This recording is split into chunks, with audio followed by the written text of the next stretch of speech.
episode of the Cybernet Space Cube, the computer-enhanced podcast of the future. Transformers Slag Podcast.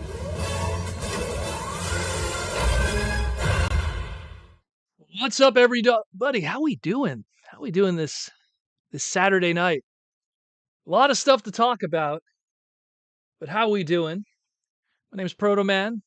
I'm the face that runs this place. I'm the voice here Monday to Friday, and it is Saturday. Although the past 2 days we didn't do any podcast segments because we were busy with a bunch of other stuff. We'll get into that in a moment. But how we doing? It's a great week. A lot of stuff. There was a lot of Transformer news. A lot of drama, to say the least. Proto, you finally going to give us details on the epic intro song? And where can we finally downloaded it? That is not up to me to decide, but the ivory towers of Hasbro. So you just have to enjoy it for now. That's about it. It's an anniversary thing. That's all I could say. You're going to see this face on Hasbro stuff in the future. Let's just put it that way. That's all I could say. Anyways, how we doing? Great stuff as always. And new jacket. No, I've had this. No joke. I've probably had this Subaru jacket for probably, gosh, I want to say 15 years now. It's a great jacket. I love Subaru Impreza. I would not recommend buying one, but personally, one of my favorite cars of all time is the WRX. Just in terms of everything that it is as a vehicle, except longevity. That's probably it. So we will get into the car stuff later. I'm sure people will have plenty of questions. I'm always rocking some kind of jackets. I have a whole bunch of new drip and everything every couple of months. Let me tell you, people. Look at Temu. They got some good clothing there. Let me tell you, good cheap clothing. And good creative stuff if you have good ideas with patterns. Let's put it that way. But anyways, how we doing? Who do we got in the chat today? We already got super chats coming. The TFCon twins, which I'll be seeing in Toronto very soon. I can't wait to get to Toronto. Toronto is going to be pretty hype this year. We got Cringe McCringle, who just came back from a convention. How you doing, Cringe? You just came back from, was it Tohio? It's called? You were doing some selling. Good to see ya. James Hopkins, what's up, my man? Young, how you doing? Shame I couldn't come to the Gundam meetup today, but Saturday. Just can't. It's not going to happen. Fawnhart, what's up? Nice to see you again, Fawnhart. James, Big Bot Bodega. I think I'm going to be seeing you soon at cons too. Patrick Brown, what's up, my man? Who else do we got? Flatline Girl, one of my patrons. Mayoral Fabrication, one of my patrons, and also someone hopefully I'll be seeing soon too at TFCon. MD Mick DJA, just throwing every letter in there, or Bigham in this case. How you doing, Bigham? What's up, both of you? Will Murphy, I want to make sure I don't miss nobody before we get rolling. T-Formers, what's up, my man? What's up? What's up? I was wondering, I'm like, where's T-Formers at? He's not here tonight? I guess he's busy. It's too busy for us. Too cool for us T-Formers. Fair Lady Z, one of my patrons. Podvotsky, what's up? I want to make sure I don't miss nobody. Roman Schilling just joined YouTube membership. I didn't get to catch that when that went down. I think I got everybody for the time being. Obviously, people are still coming in. Mecca, what's up, Mecca? Y. Everybody's coming in now. Anyways, we'll get into the news and then we'll talk more to the peeps when we open it up to super chats and questions. So let's cover. It's been a busy week. A lot of stuff was talked about. A reactional live stream, which is very interesting, which really shows what I like about the freeform nature of the Hasbro Pulse crew. Is something leaks out and it's like, well, I guess we got to do something now about it, which is that's pretty cool to just kind of get that.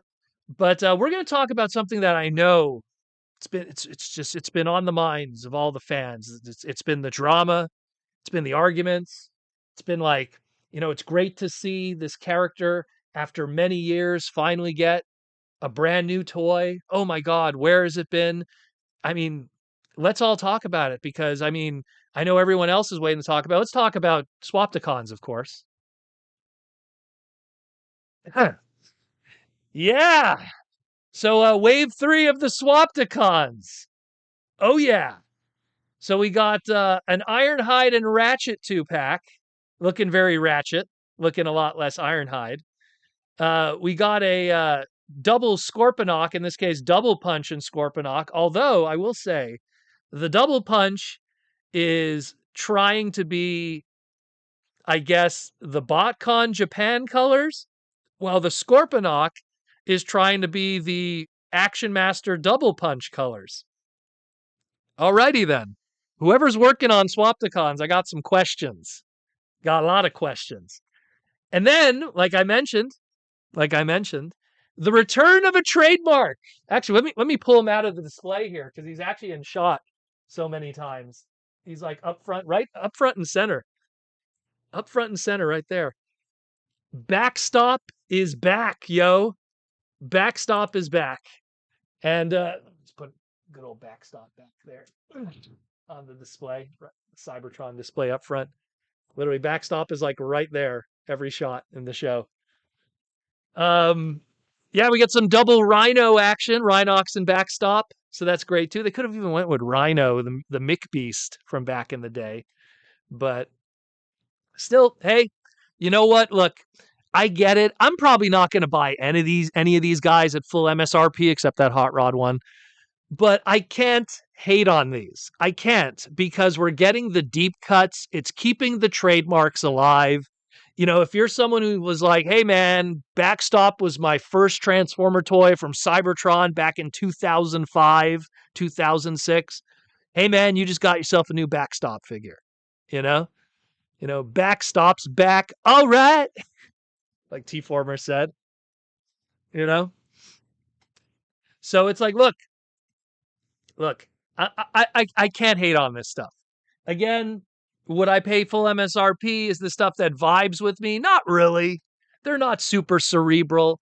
I got the Hot Rod set with Bumblebee. I messed with it and I went, okay, I see what's going on here. And then when they did, all the Beast Wars related stuff, if it ever hit on clearance, I'd grab it. That's about it. That's about it. But I can't deny a lot of the passion and the love that's going into it. Whoever is behind this, and I'd love to find out one day, I definitely would like to shake their hand because they clearly are having a good time, and they're clearly fans too, because they do the deep cuts, they find that kind of stuff. So that's probably the most you'll ever hear an individual talk about Swapticons, because Lord knows a toy review of these takes more than 30 seconds. But yeah, Swapticons, Wave 3. These apparently are up for pre-order right now and will be hitting April 1st. That's the release date. So who knows? Maybe they'll break street dates. They'll probably be in March at Walmarts and stuff. But yeah, April 1st. Check them out, yo, if you are interested and you want to get some backstop action on. That kind of sounds sexual, but anyways. Actually, let's talk about another name that's coming back. It's all about the trademarks, like we always say here. It's always about the trademarks. Cyberworld, Armor Cyber Changer, Arachnid. There we go. We had Arachnid with Transformers 1, which is wild because it's already almost 2 years now since then. But now we got actual Arachnid, but it's still an Arachnid because they got to use that trademark, but they got to keep it alive as long as possible. I get a feeling this even exists primarily because I think that the actual Arachnid trademark, I actually think it lapsed last year, and then they just refreshed it and they're like, let's just get it out of our system now. But it's always a long game. They plan this stuff far. But here she is, Armor Cyber Changer, which means she's going to be the same scale as your regular Cyber Changers, but she will come with some kind of transformable weapon, much like the Bumblebee, the Optimus, and not Scourge. I keep calling him Scourge. Galvatron. He always reminds me of like a Scourge character. But yeah, hey, another female character joining the Cyberworld toy line. And I mean, historically thus far, everything with the exception of, well, so far with the exception of that green Megatron redeco from movie Hound, which was a Walmart exclusive. Everything in some shape or form has appeared in the show thus far. So if I was a betting man, she's probably going to show up too, which would be great. That'd be awesome. More power to it, more new characters. Looking forward to it. And Allie Lightfoot and the whole crew are doing a fantastic job with what little they have to be able to, work with, which is a shame. I mean, I would have really appreciated a 21-minute episode kind of format that could really be fleshed out. But this is the cell phone world we live in, unfortunately. Hopefully, we get beyond that. But yeah, hey, looks fun.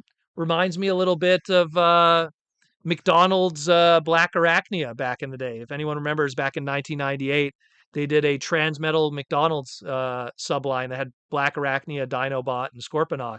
And it's given me a lot of those vibes. If you repainted this into that Black Arachnia, it would look very, very similar. So I dig it. I think it looks cool.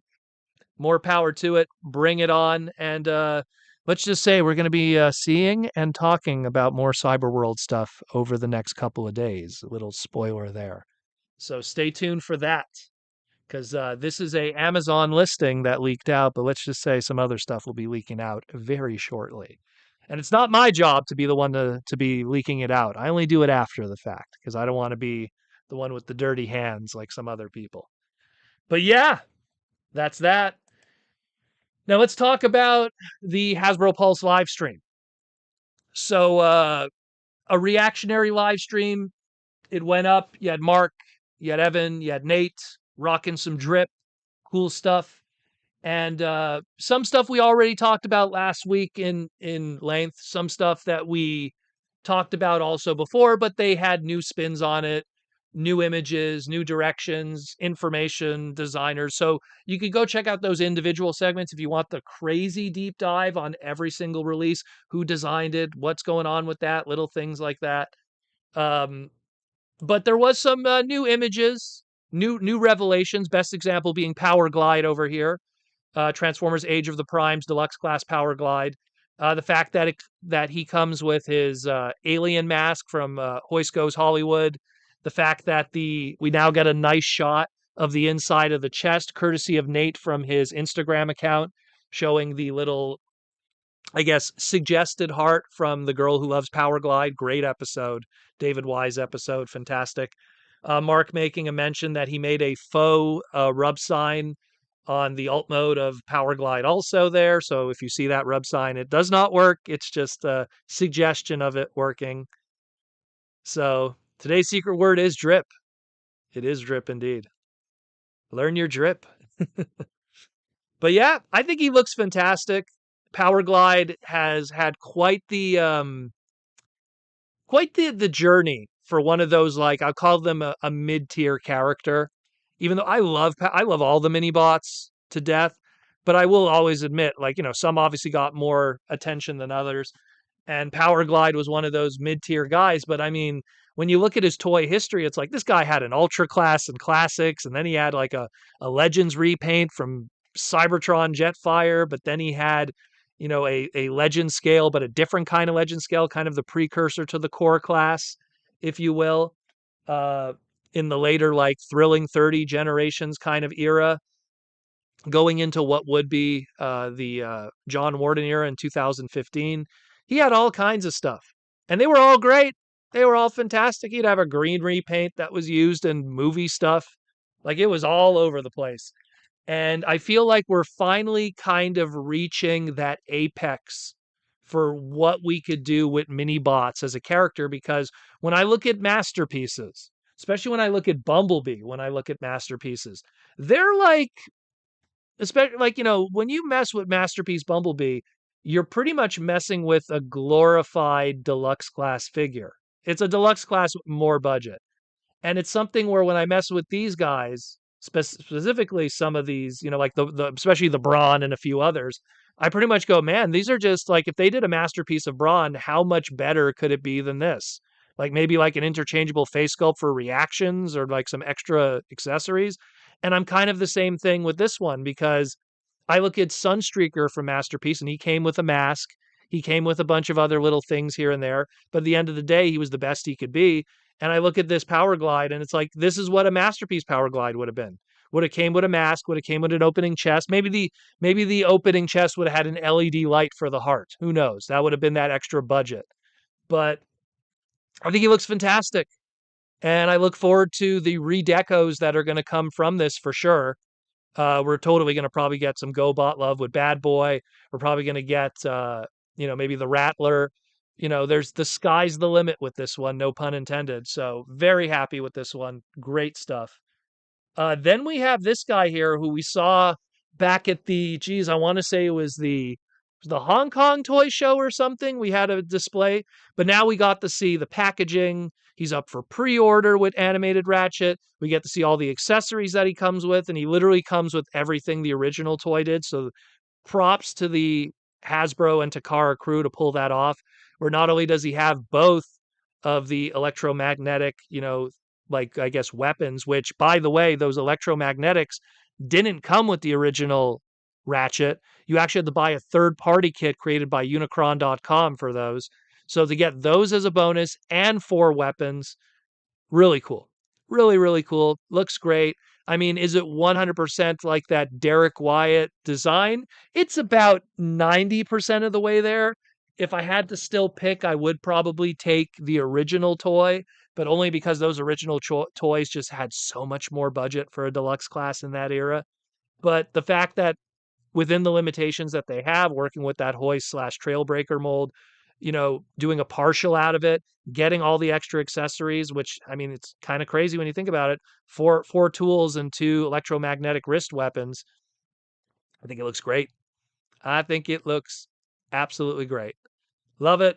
It's great stuff. And it's kind of wild, like I said in my individual segment about this, how in such a short period of time, we ended up with pretty much the initial core class of Transformers animated Autobots. Yeah, okay, the bulkhead that we have is Transformers Prime that we got from Legacy, but I mean, he could kind of be your stand-in for now until we get a round kind of bulkhead. I mean, if we ever do get an updated bulkhead, I really hope that the scale will work well with our old Masterpiece figures, because I've always felt like Bulkhead, Lugnut, um, maybe a little bit even Sentinel Prime.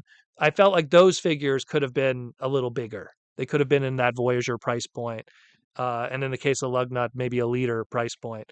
But maybe we'll get those rectified in the future with some of those others. But another great one too, again, also on Hasbro Pulse and all your different retailers, if interested. Then we got Liege Maximo. This is the only photo I'm going to show because all the other photos that we pretty much saw were stuff that we had from last week. This is one that comes courtesy of Nate from Hasbro's marketing team. He wanted to kind of show a little bit how it would look if we're trying to match that Jeff Senior panel. I mean, obviously he's not sitting really, but close enough. Close enough. And this is probably how I'm going to have it displayed anyways, too. I'm going to be straight up honest with you. Um, I'm just going to kind of have him with the one Buster hand. I'm going to try to find like a yellow blast effect. I think there's a good one from one of the Earthrise figures. One of the little figures had a really good yellow blast effect. So I'm going to probably try to use one of those on that hand. I'm going to have the other hand just slumped over. I'm going to have it posed like this, and it's going to look awesome. And we finally get, Liege Maximo as he was intended since back in 1994. So I like it. Again, the head sculpt, I'm not a big fan of it not being attached to the horns. I get why they did it. They needed to have that articulation on the head because if it was attached to the horns, I think would have definitely restricted that heavily. But still dig it. Still think it looks great. Still think it looks great. Fantastic. Absolutely fantastic. And that was it for the live stream. I mean, they didn't talk about anything else except those. Except those. They didn't talk about anything else at all. There was no other drama. There was no yelling and screaming in the chat. I mean, there was nothing at all. Oh yeah, there was also Nexus Prime. Okay. I mean, look, I'm going to be honest with you. I don't know. Again, I'm going to say this again, and there was people yelling at me, but I really don't know what people, because like the ideas that people were suggesting for this just don't work from the business side of it. Like they'd be like, well, why didn't they make it a leader? And I'm like, we've seen leader classes, like leader class price points that have extra with them. Like a great example of a leader class that has a Voyager figure in it is the Thundertron pack that we got. I think it was like what, a year and a half ago, where it's like, yeah, we're gonna give you Thundertron, and then we're gonna just like stuff in, like we could kind of stuff in a deluxe and then like a core class if you want to call it that. So like I don't know how much budget they would have been able to squeeze out of a leader price point to be able to make this happen. But then the flip side of it is, well, then why wasn't it a commander proto? Because commander price points can only be so much. And it's not even a matter of them being able to do commanders, it's a matter of retail wanting to carry that. For them going, wait, we're going to carry another commander class on top of this commander class, and then we have this other commander class. So it's like retail is going to be like, let's not, you know. And then same thing with a Titan to go all to that Titan price point. So look, I'm cool with this because look, combiners historically have been something that you bought in pieces. It's just how it's always been. To now all of a sudden expect, look, we're all chasing Devastator pieces right now. We're all chasing Superion pieces. We're all chasing Bruticus pieces. And yet somehow we get a centerpiece like this and people lose it. What's up, Larry? They absolutely lose it. Come on. Like, I mean, if you don't like the design, I could feel you there. There is some interesting visual choices that definitely could be, construed in different ways for different people's palate and aesthetic. But in terms of how this was put out, that's a different argument. I'm really, yeah, you know, I'm really like, let's be real, And Mick DJACDC says, I'm glad I got the OTFCC version. Well, I wouldn't call it the OTFCC version. It was the Collector Club, but I don't think they call it the OTFCC version. It was just the Transformers Collector Club. OTFCC was a Hartman creation, the official Transformer Collector Club, but that's a whole other thing. This is more the Brian Savage Collector Club. But I have that one too. And look, I have that one. I had to pay a subscription service every year. It took 5 years to get.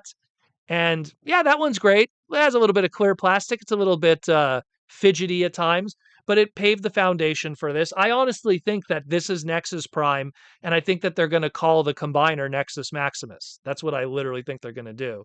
But we'll see how that goes down. Again, we might as well show this too. Like, this is what Mark put on his Instagram afterwards. And then Mark, look, he said it in the live stream. We're going to be getting the limbs. And if this image or this video that he initially gave us is any indication, here's a suggestion of what those limbs are going to be and where they're going to come from partials and redecos. So what are we looking at here? We're looking at how every combiner has really been done over the past 40 years since they were introduced to us in 1985. So it's no surprise. And they're not all going to be winners. But to expect like all-in-one box sets and stuff, like we're not doing that. Like what if you're going to complain about all-in-one box sets, go bug them about Devastator. Go bug them about, all the other stuff that we've gotten. We only just got like a kind of all-in-one box set with Menasor. So, but for a retail product and a mold that, and again, you guys have to think in 3D. You think this is the last we're going to see of this mold? You don't think they're going to repaint it, redeco it, put it out multiple times? This is the first time you're seeing it. This is the new car smell. This is the new coat of paint. And then later on, you're going to see it in so many different ways. And that's how it's going to be. That's how it's going to be. The initial reactions, I get it, but you got to take a step back and breathe and realize that, first of all, if you're reacting that way, you're new to the game. And then I can't criticize you for that. If you're new to this hobby, if you're new to that, welcome to the hobby. It's about to get crazy. God help your wallet. But it's something where if you've been in this for minimum 5 years, you should know that this is just how we roll. And if you've been around during even the John Warden Combiner Wars era, the John Warden Combiner Wars era took 400 different toolings and made thousands of combiners out of it. It's insane. Like I have a great image that shows every single limb that has come out of the Combiner Wars era. It's insane. Insane. And then for one of these to kind of like make people freak out, oh, come on, guys. Come on. So I think, look, I think it's going to end up turning out great. And then people will just be like, oh, whatever, and then they'll move on to the next thing to be angry about sometimes. But for sure, there's a foundation here of great stuff to happen later on, you know? Mick DJ ACDC said, I wish they could have given us a Metro Titan. Well, the sad reality with Titan classes is they don't sell as well as people think they do. So if the more popular if the more popular deco does okay in sales, you're definitely taking a huge chance on doing the deep cut, you know? Like if the Ark sold poorly during Kingdom, there's not a redeco on the planet that would have sold better than the Ark. There's nothing you could have told me that could have done better. So, oh, we're going to do an animated one. Hey, that's great. But if the Ark didn't sell well, I don't care how much animated's awesome. It wouldn't have beaten it. TFCon Twins, people need to chill. This is the one and only Nexus that was always going to have a bigger plans behind. Yeah, of course. Of course. You never look at a tooling, you never look at a deco and think that's the end. Like for anyone that's ever collected Seekers, do you ever think it's the end? Do you ever think this is the end all be all? The amount of people that killed themselves to get like that Starscream Studio Series 86 Voyager class Seeker, the people who paid stupid money to get the Earthrise 2-packs of the Thundercracker and Skywarp, the people that freaked out over the Target exclusive thrust, and then Hasbro turns around 2 years later and goes, hey, new Seeker mold, have a good day. Come on. Welcome to the game. Thank you for playing. So it is what it is. Stay tuned, be patient, and we'll learn more. And emotions don't get you anywhere unless you take a time to breathe, baby. Take your time to breathe. Let's talk about also this bad boy. Let's talk about Transformers Overgear. So, Takara Tomy is going to be doing a live stream very, very soon, the day before Valentine's Day. It's going to be February 13th, 6 a.m. for us Westerners here in the East Coast, but it'll be 8 p.m. in Japan. And they're essentially going to be giving us a full reveal and breakdown next week on Friday of what is going to be this Transformers Overgear line. Now, the blurbs and the copy that has been put out from the Japanese side of things on Takara Tomy's PR and their websites is a spiritual successor to the Binaltech line, which is what Alternators was called here in America. And, the term they kept throwing around, real mecha. Real mecha. Very realistic color schemes, so not really crazy fantastical color schemes initially. That's all I'm going to say, initially. And getting characters that it's kind of wild to get Energon characters back again. No matter the cost. Very, very cool. Very, very cool. Thank you, Patrick Brown, for becoming a YouTube member. But yeah, like, it's something where it's wild to get like Ironhide, aka Roadbuster from Superlink, coming back. Him talking on his intercom to a character named Jones that's clearly Kicker Jones. The mention of the Oracle, which again, the Oracle could be a lot of things in Transformers from Generation 1 going to Beast Machines, but that could potentially even be just a code name for Misha. And Oracle is more of a throwback to kind of like how in Birds of Prey, Oracle was like an operator for everyone in the field of battle. So, but it's going to be wild. And Blackout here, like we're seeing on the screen, Blackout that clearly is either the Energon character Blackout or the movie Blackout. Could be a mixture of both. But it's great, man. It's great. I'm loving this. I think this looks super cool. I was a huge fan of alternators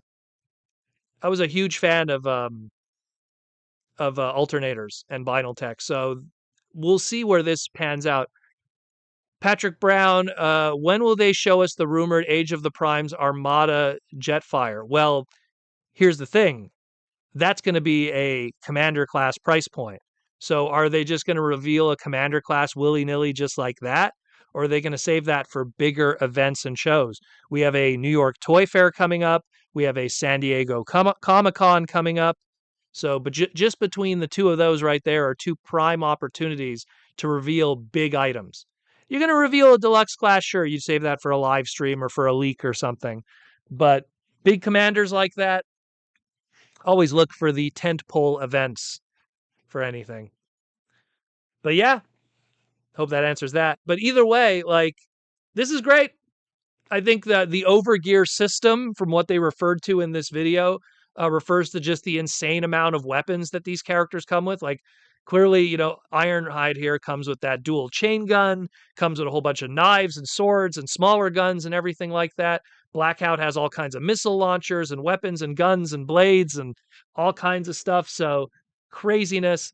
And doing a teaser video here, very reminiscent of what they were doing with the Shin Diaclone line, which was that Diaclone like reboot line that they did, where they were once in a while putting out these little teaser trailers to kind of just give you a vibe and a feel for the toys themselves, even though it's animation and not the toys in stop motion. And I think it looks great. There's a mention here of the COA, which is like an evil human organization that's working with the Decepticons, the centralized overworld authority or something. So it's like some crazy stuff. So hopefully we'll learn more. And again, reminder, we're going to learn about all of this and more Friday, February 13th, 6 a.m. early in the morning. If you're in the West Coast, even earlier, try 3 a.m. Woo! But 6 a.m. for East Coast people. The live stream will be dropping. Masaya-san is going to be there. Ikoka-chan will be there, along with Yuki-san from Takara's design team. He'll be returning. He did a segment just recently talking about the movie Masterpiece stuff with Sideswipe, so they'll all be returning for this live stream this Friday coming up. And we're going to learn more and find out what OG03 and OG04, what they'll be cooking for the next pairing of characters and what's planned. Obviously, Optimus Prime was mentioned very quickly in the teaser trailer. That's someone that Ironhide was mentioning. So maybe an Optimus does exist in this version or in this world here. Obviously, he would, but so that's pretty cool. But we will see. We will see. We will see. A lot of cool stuff going down. A lot of cool stuff with that one. Again, a new series, a fresh take, and just something fun on the high end spectrum. So we will see what happens with that. Transformers 4866. Did you see the new images of the Ava Prime? Yes, I did, but not enough in color images that show everything I want to see. But we'll definitely cover that this week because we got a lot of stuff we got to cover like this week. There's going to be a lot of. It's going to be a busy week this week. That's all I'm going to say. Going into that T Spark event on Friday, Monday to Thursday. So stay tuned for that. But that's it more or less for news. Otherwise, we have some stuff that we picked up today. We did some travels here and there. Also, a whole bunch of other things. Needless to say, I had to miss a few days to do podcast segments because of a lot of behind the scenes stuff that's been going on from a creative side and everything like that. We'll get into it. First, we'll cover sponsors, and then we'll talk about what we got, and then we'll take some super chats from the fans and everything like that. So first up, of course, Symbiote Studios. Again, I'm rocking this is their old vintage edition Soundwave back in the day with the individual eyes, but I still love this shirt. Their Soundwave Superior shirt, but they got all the other ones popping off again, coming very soon, of course. To TFCon LA debut. If you're at TFCon LA, you will be able to pick this up debuting at TFCon LA. Swoop will be debuting along with the other Dinobots from previous releases.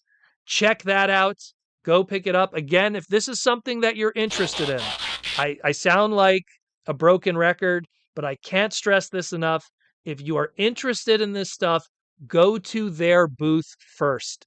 Last TFCon LA, they sold out very quickly. And it's something like they had no merchandise left over. And it was something where I was like, oh, well, damn. So it's something where if you are interested in this, beeline to their booth first, pick that stuff up, and then you could relax the rest of the evening, so to speak. Megatron must be stopped, no matter the Sabertron cost. Toys, looking forward to meeting you at TFCon LA. Well, thank you, Sabertron Toys. Hope to see you too at TFCon LA. Got to get everything to work out. Oh, and then you gifted a whole bunch of subs. That's awesome. Thank you very much. Who got subs? Anyone that I know? Anyone get subs that I know? No. Okay. I was wondering if Larry got subs because it's always funny if Larry or Megatron must Ninjatron be get subs. stopped, no matter the cost. Fair Lady Z says Snarls sold out on the website. So the inventory on the website might not 100% reflect the inventory that's going to be available at the show Megatron must be because there's a very stopped, specific no matter the allocated cost. group of inventory that will be available at the convention. So just stay tuned for that. And I'm telling you, it's going to be wild. They're going to have T-shirts, they're going to have pins, and they're going to have their plush, and it's all going to sell out like it did last time. So just to save yourself the stress, because last time there was a lot of stress and people were not happy by stuff being sold out. But that's what happens when something's popular, you know. So we will cover all of that in the near future, but check that out too. And of course, if you're also interested, they have My Little Pony, other Hasbro brands, and of course, Magic the Gathering. I love their Magic the Gathering stuff, especially their pin sets. So there's all that. So check out symbiotestudios.com if you want to order online. Otherwise, wait for TFCon LA and pick it up in person. Pick it up in person.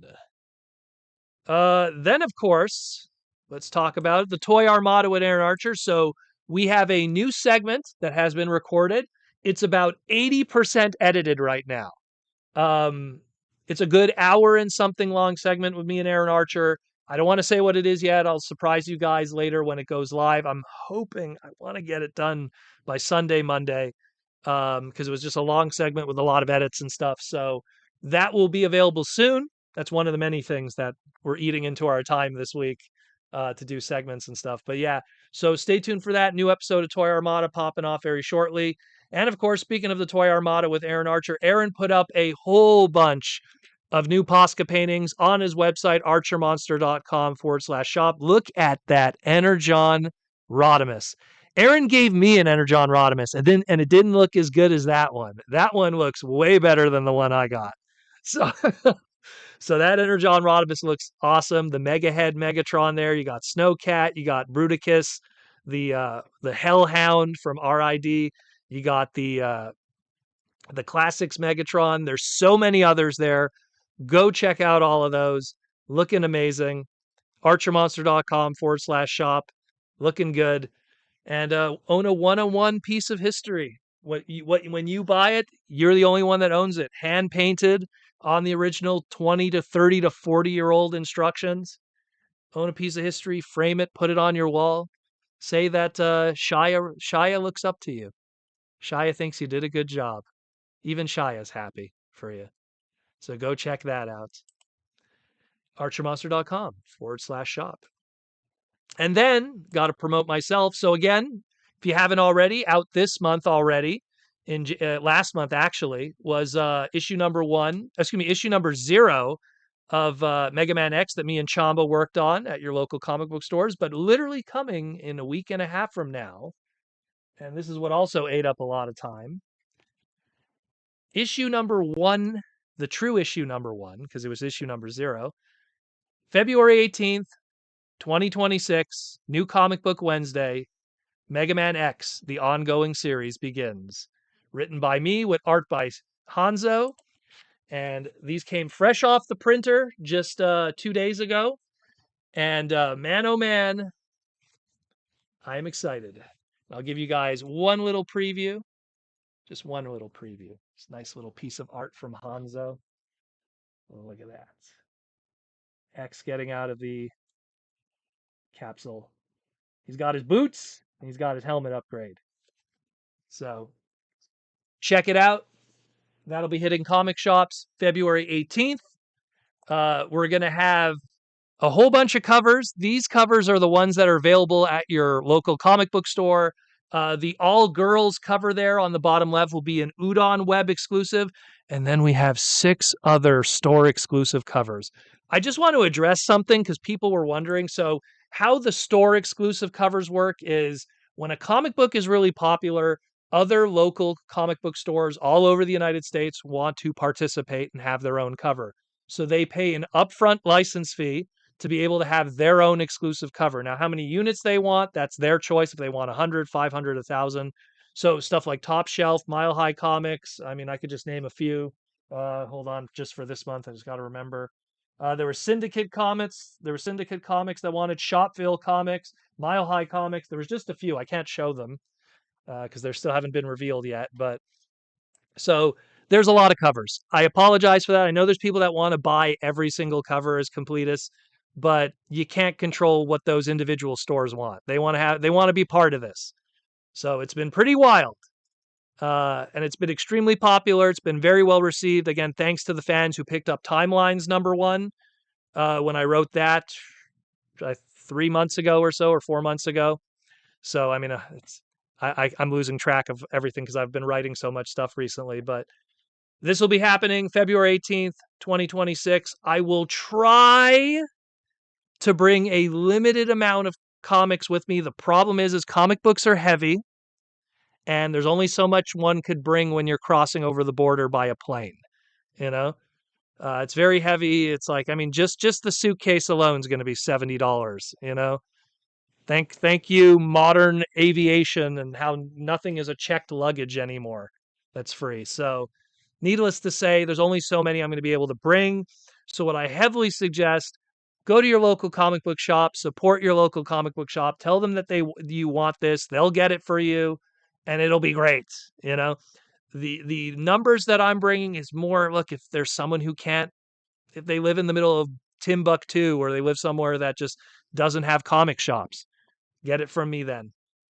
You know, but there's only so many I'm going to be able to bring. I remember when I brought a whole bunch to Otakuthon Montreal, they all sold out. So it is what it is. And then, of course, Free Comic Book Day. That's going to be in May. That one, if you have a local comic book store, they usually run Free Comic Book Day. I'll be one of the headliner books, and that'll be the Proto Man story, Mega Man Showdown Special, Proto Man versus Base. I'm writing that one with Mick Fong. Mick Fong worked with IDW back in the day, worked with Dreamwave back in the day. Nice to be working with him on a Mega Man project. And that's it for now. That is it for now. Cringe McCringle says, have Shia take a picture with Aaron's art like me and T-Formers did. Yeah, man. If you could see Shia, get a photo. Flatline, hoping to get my Mega Man X issue signed. Well, all autographs are free. That's another thing. Me and Aaron have always had to like the thing with TFCon is 80% of the guests charge for autographs, but don't worry, me, Aaron, certain individuals don't. So I don't charge for autographs. Don't worry about that. You know, I just appreciate you being a fan, you know? So that's my payment, you know? But I don't mind signing autographs. Don't worry. Come bug me for it. Definitely for sure. I will gladly sign your books. I signed a whole bunch of them at TFCon Chicago, and I will sign a whole bunch more given the opportunity at TFCon LA. So, did a little bit of toy shopping. Nothing too major. Might as well separate it in categories here because she bought more stuff than I did, if anything. But essentially, because again, I had 200 comic books show up at my house of all the different covers and everything. So, needless to say, I had to bag and board a bunch of stuff. So I had to go to my local comic shop. Shout out to Cosmic Comics here in Montreal. And yeah, picked up some bags and boards and just got everything all lined up just to have those protected for the trip. Because again, I don't want them just all loosey goosey like this banging around in a suitcase. So got to protect them so whoever does buy them gets a nice minty books. But aside from picking up the comic bags and boards, I also picked up some toys here and there. So I figured you guys would like to see what we get here in the Proto Man house.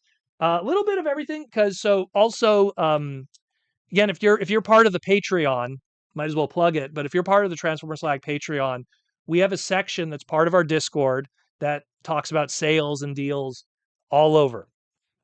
Cringe McCringle covers the Target stuff. I target the Canadian sales, and there's other people that target the Walmart USA and everything. So we cover all the sales as much as we can, so people could save money on their hobby. I'm not a fan of current MSRP. I think toys are ridiculously expensive more than ever now. There's a bit of a predatory nature that's going on within the industry because they want to keep sales up, but profits are dwindling because of all kinds of stuff. I don't want to get into the inside baseball of it too much, but for those who know, they know, you know. The point being is I always like to make sure people are able to get these toys without busting their bank at all. So I found a whole bunch of sales this week. Let's get into the non-transformer stuff first. And she also picked up some stuff too, the lady upstairs. So we might as well show that too. So what she got, which was so cool, and I was kind of she thought it was the cutest thing in the world. She likes tiny stuff. She likes little action figures, little this, little that. And we're not a Funko Pop house, but I got to tell you something. If Funko Pop keeps doing this, I'm for it. I'm totally for this. So here's a fun fact, right? Let's just talk about something for a moment before I show you what it is. So I'm big on play sets. I love micro play sets. I love Mighty Max. I love Microverse. I love Micro Machines. I love micro play sets. I also love big play sets. I love the old Batman Bat Caves and stuff like that. GoBots had a fantastic play set. The old Command Center. I love play sets. And what's crazy is I love Marvel Comics, but what's crazy is in the entire history of X-Men, they've never had a half decent playset of the X Mansion. It's crazy. Back in the day, Toy Biz did like one that they called the Danger Room playset. It was terrible. It was like this weird cylinder that did nothing. And that's it. They'd never, in their near 75-year history of doing merchandise of the X-Men, there's never been a half decent playset of the X Mansion. It's crazy. It's crazy when you think about it. And then Biddy Pop did something. And this blows my mind. This is like Mighty Max kind of stuff. So it transforms. So it looks like a Funko Pop, which who cares about that? But then it opens up to make the X Mansion. And it's got the Danger Room. It's got the Cerebro Room. It's got the War Room. It's got the living room. It's got Wolverine's bedroom with the Jean Grey picture. It's got, what is that one there? I think that's probably Xavier's teaching room there. But and then I love the this is incredible. Like I don't even see this as a Funko Pop. This is like a spiritual successor Mighty Max thing. And this works. What's crazy about this, I was looking at the scale. This works with your old micro figures of X-Men. And those micro figures of X-Men came with dog crap terrible play sets. This thing is amazing. And you know what this thing was? It was $20. It was $20. So don't sleep on this. I know I'm not big on Funko, but this is something that I'm vibing with completely because this is a play set that all your other little action figures could exist in. Here's some scale. Here's some Mighty Max. You could take your little Mighty Max figure. I'm gonna show you how tiny Mighty Max is. Oh my god, I'm gonna lose him. He's so small, and he could like live in that world. But again, they've done micro X-Men stuff. They've done micro Marvel Spider-Man, whatever. So I dig it. Hey, Funko, keep doing this. Do this of the Batcave. Do this of any other brands. This is smart. This is smart. This is fun. None of that, like, again, I don't like Funko Pops because they exist in a world of stuff we don't need. We don't need static bobblehead of these characters that we've owned 100 times. If I wanted Mega Man X, I have like a whole bunch of absolutely crazy articulated figures. If I wanted Transformers, I have Transformers. But what if you did an opening arc like this? The Axelon. There's a Beast Wars Funko Pop set. Do some Biddy Pop Beast Wars opening Axelon or anything like that. I would eat that up. You'd have all my money. So check this out. I don't know where you could get. It came with a Wolverine and a Professor X, just to kind of like give you something too, little bitty pops. But this is great. She saw this and she was like, "I want it." I'm like, "I support it." I think it's cool. I think it's really really cool. Really really cool. So I dig that. So we picked that up. Um, there's a Hogwarts castle and there's a TMNT sewer layer. I did not know that. Oh no, is that TMNT sewer layer looking good? I might want that. I might want that one too. I got to look that up. I didn't know that. I didn't know that existed. Because we only just saw that one and we were like, oh, that's really stinking cool. So, really, really cool. Then also, while we were at Walmart, actually, I'll probably save this for afterwards with the Walmart stuff because that's the sales. One moment, we'll save that for after. So, the only other thing that I got while I was at the comic shop, I got Wolverine issue number 14 of the new miniseries. This is the variant cover. The only reason why I got this one is Silver Sable makes like her comic return. She's been absent for about a year now. So Silver Sable's in this. So anytime there's a good Silver Sable book, regardless of who it is, I love Wolverine. I'm Canadian. It's the law. You have to love Wolverine in our country. But I bought this primarily because Silver Sable returns in it. I think they show the other covers. Do they? Do they show the other covers on the back? No, they don't. That's a shame. See, all these other comic companies are, but anyways, here's Silver Sable. She returns to the Marvel universe. She was in the Venom books for about a year or so, and now she's back. So that's pretty cool. Very very cool. But let's talk about sales. So Walmart locally here in Canada has been liquidating a lot of dead inventory. And I just been buying stuff just because of how ridiculously cheap it was. And I actually forgot some stuff upstairs now that I think about it. But um, a lot of their Jada stuff, their Jada Street Fighter stuff is on clearance right now. So you could pick up Jada Street Fighter stuff for $15 Canadian. $11 USD for those awesome Jada figures. The die cast Jada Street Fighter stuff, the little die cast ones, $1 Canadian. So 60 cents American. That's a steal. Originally, I think they were like $3 or something.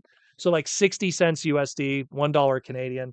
I picked up this Lex Luger. Anyone who knows wrestling, I love wrestling. I pretty much bought it for the belt. I bought it for the NWO belt. This guy was MSRP originally $44. He was $10 Canadian. They had a stack of these. So if you are at Walmart, go pick yourself up a cheap Lex Luger. Just get them for the belts, if anything. I like Lex Luger. Don't get me wrong. I think he's a cool dude, especially his interviews. Very very relaxed dude. But $10 Canadian, like $7 USD for Flexi Lexi, the total package, sure thing. But let's get back on topic. Let's talk Transformers. They also had these guys. So I've been waiting for these guys to go on. So the deluxe class price point, including the retro carded stuff, are now down to $25 Canadian, which is about $19 USD. That's more my flavor. I'm down for that. I'll pay $19 for these guys. Now I can get my hot rodded looking Excellion, aka Hotshot, and let's get another 13 member. So we're good. We could get it with all the other 13s that I have, build up that collection. Slowly getting all the 13 done, every single one of them. So those two I got 25 a pop. So that was pretty good too. Again, if you're part of the Transformer Slag Discord, we'll let you know about sales so you could save some money on your hobby because paying full price is for suckers. It's for suckers. That's how it works. Unless it's a character you really, really want. Then I get it. Then I get it. Like Mr. Over here. Kind of like the spiritual successor. That's the precursor to Shockwave in a lot of ways. Good old Amalgamus. So I bought him full price. I didn't feel too bad, but I keep him over here. I like him. But in general, most of your Transformers, try to get them on sale. Save some money. You know, I don't want you into your 20s, into your 30s, and into your 40s going, oh my God, I'm in debt. I don't want that. have some money, save some money. Join the Transformer Slag podcast Saturday night live stream and main event. And that's it more or less. That's it more or less. The only other thing I got was I went to I went to the comic store. Let's move all of this. Went to the comic store and they have all the time they buy and sell books and stuff on that and they had a complete run of Bionicle and I always buy these guys every time I see them. I probably own these books maybe 10 times over, but whenever I see a full run of them for really cheap, all four here, $5 Canadian. Sign me up. They'll find a good home. Let me tell you, they will. So for $5 Canadian, they'll find a good home. You know, they'll find a good home. So they had that too. So Toa. Actually, where's Toa? Is he chilling back there? I don't want to reach for him now. He's chilling back there. But good stuff. Good stuff.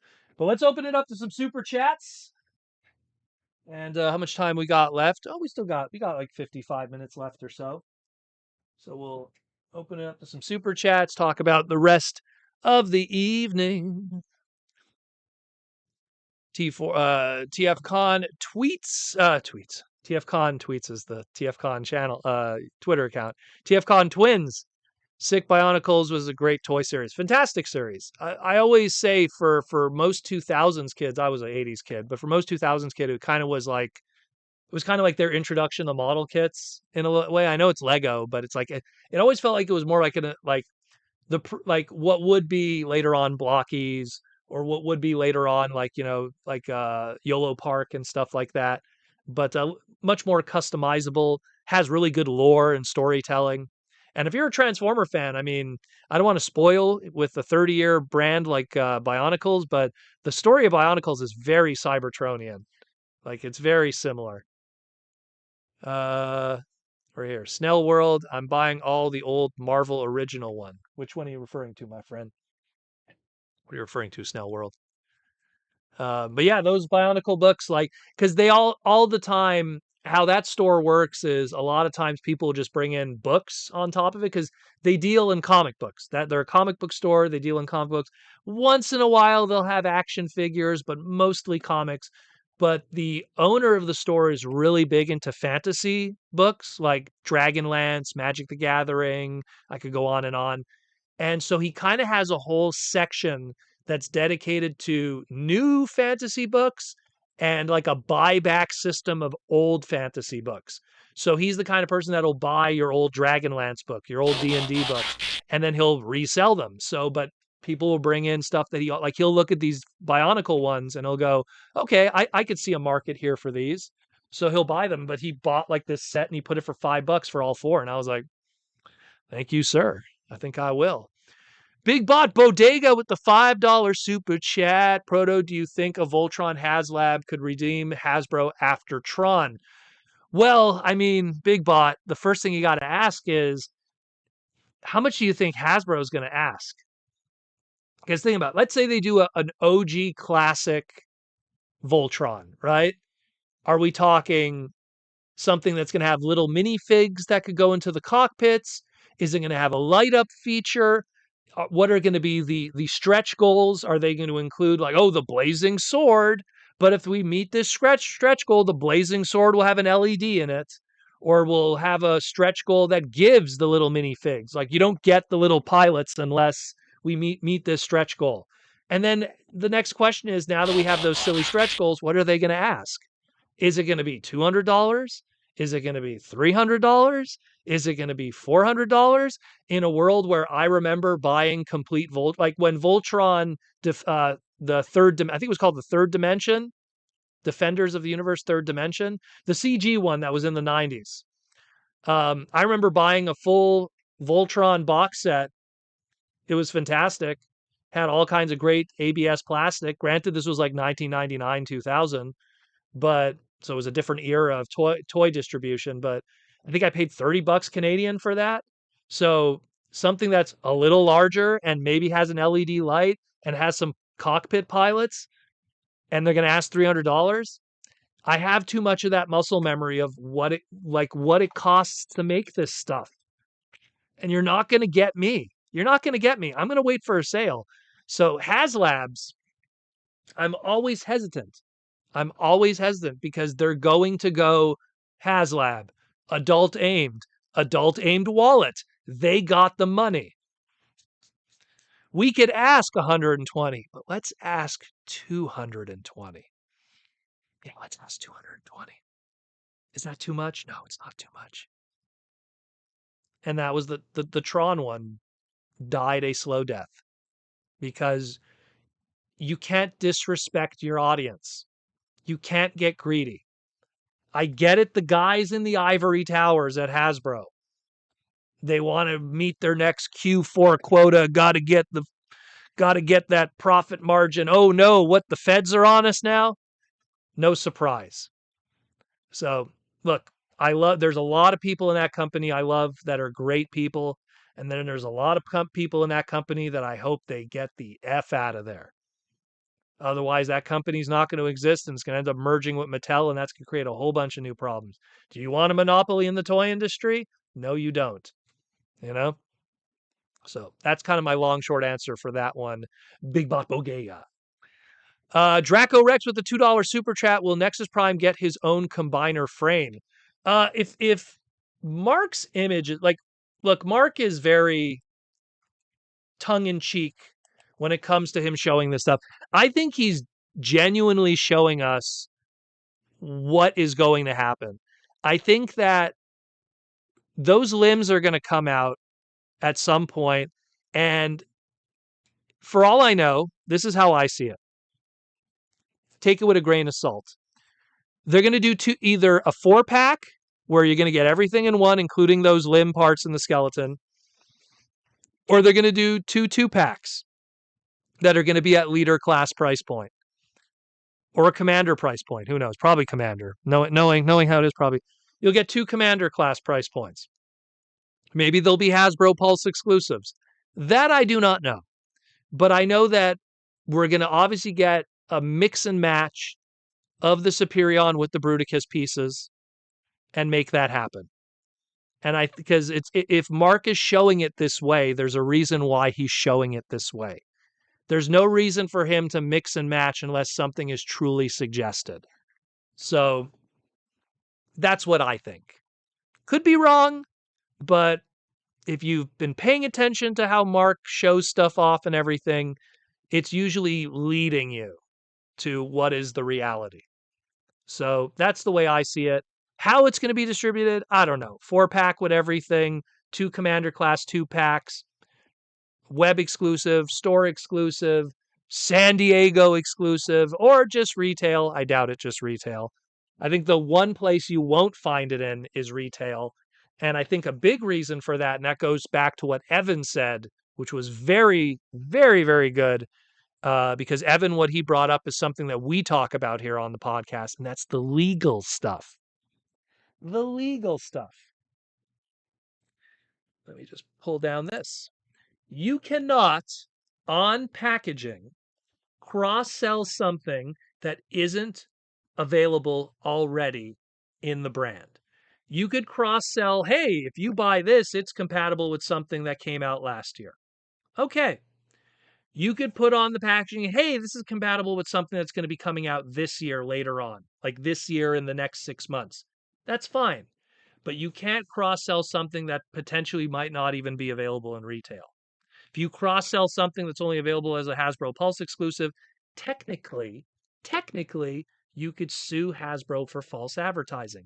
It sounds crazy, but it is a reality. You cannot advertise, and this is a form of advertising, you cannot advertise and cross-sell something that is not available.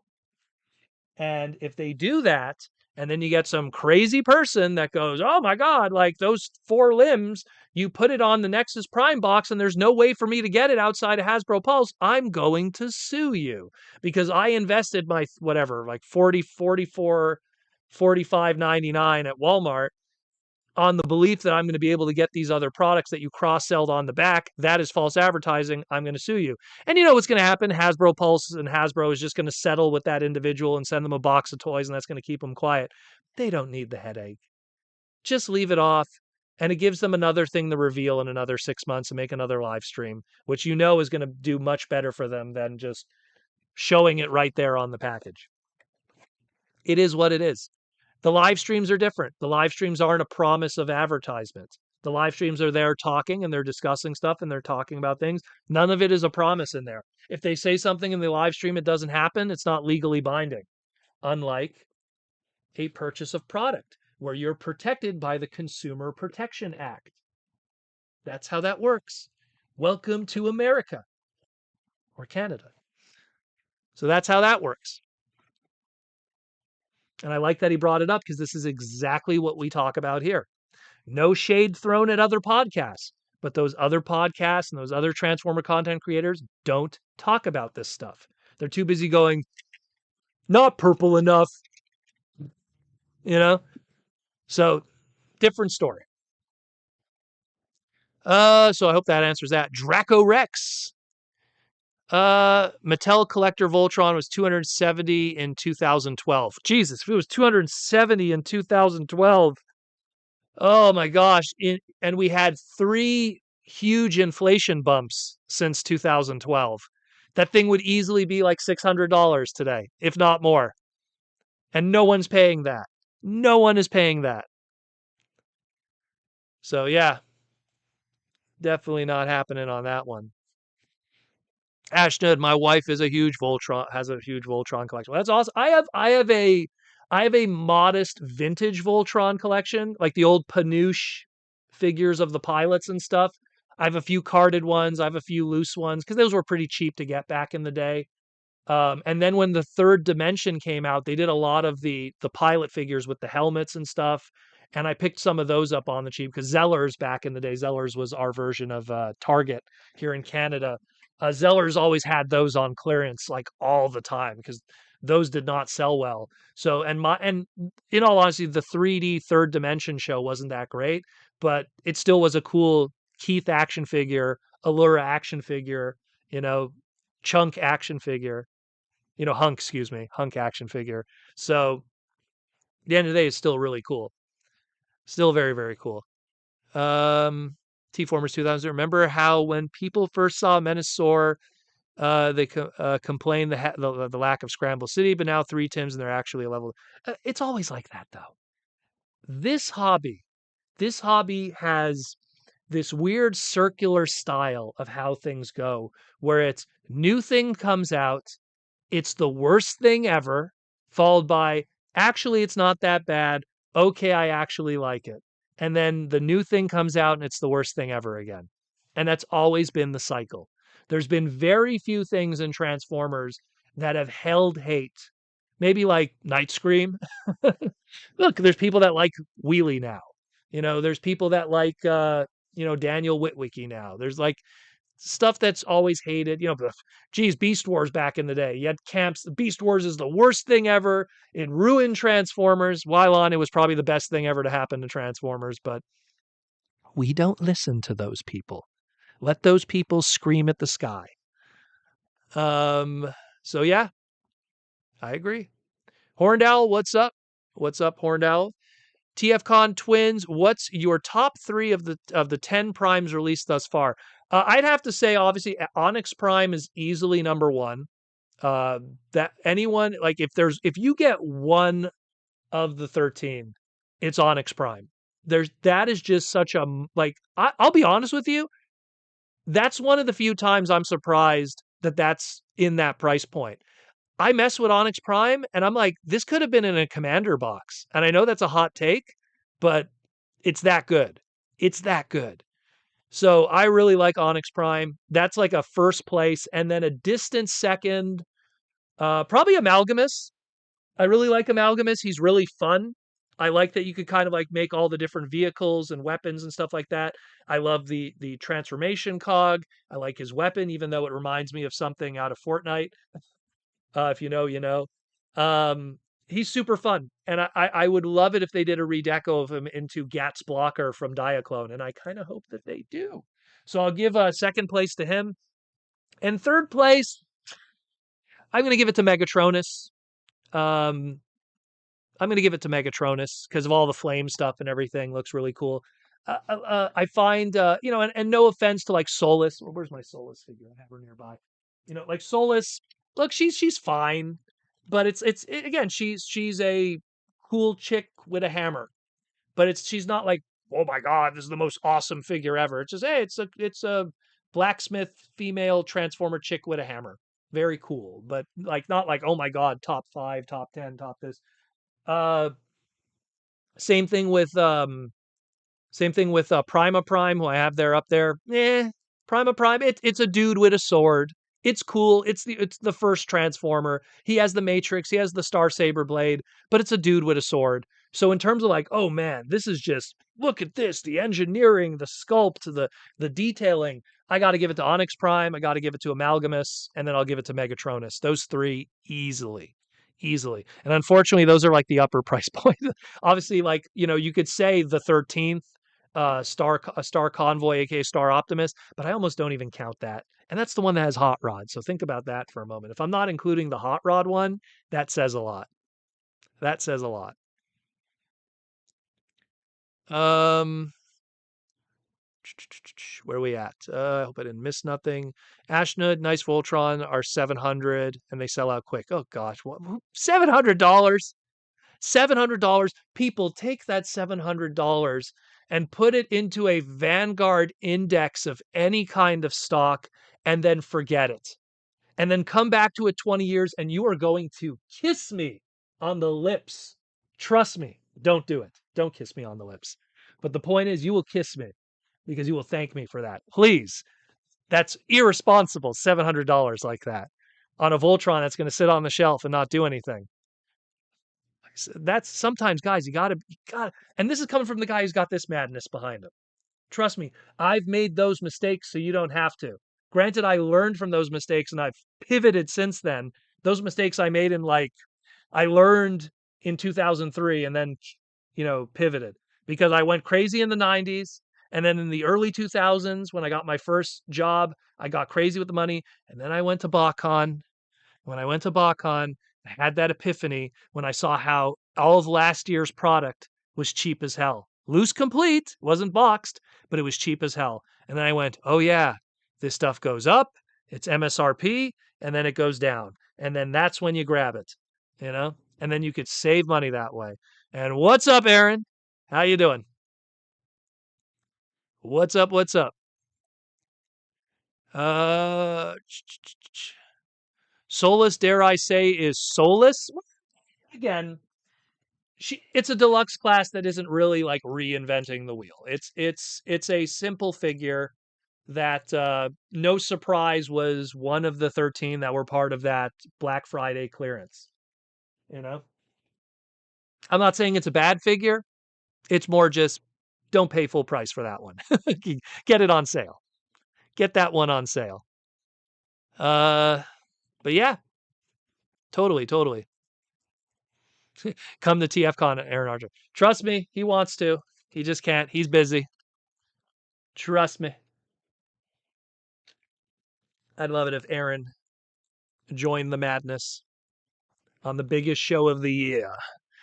TFCon twins with Nexus having the Commander class combiner skeleton again, and Micronus being a core class with a deluxe price point.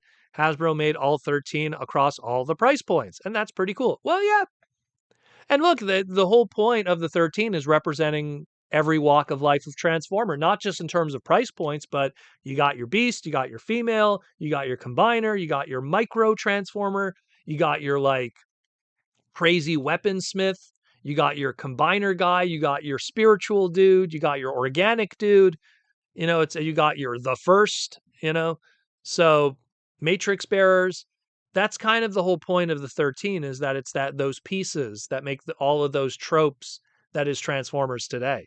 And like that's why like how they kind of play it up with the modern 13 narrative is that every Transformer is a descendant of one of those 13 in some shape or form. So, and I like that a lot. That's a good way to go about it. And it's a good excuse initially what Aaron and the crew. Oh, well, there's only so many female characters because Solus was only one of 13. So if you do that mathematically, that was kind of the initial idea, which kind of is a good excuse to explain why in boys-based toy lines you only have so many female character toys. Like one Princess Leia for 12, Han Solo, Stormtrooper, Luke Skywalker, yada yada yada. So that's a good way to explain it, like lore-wise, I guess. So I think it's cool. Again, I'm going to go with Onyx. Onyx is the moment you mess with that mold, you just go like, "Oh, okay. Yeah, this is really good." And he has like a good presence to him. Like he has like shelf appeal. It's one of those Transformer toys. Like you could get away with neutrally posing most Transformer toys, but then you get like a big convoy. This is the big black convoy over there, the Nemesis Prime one.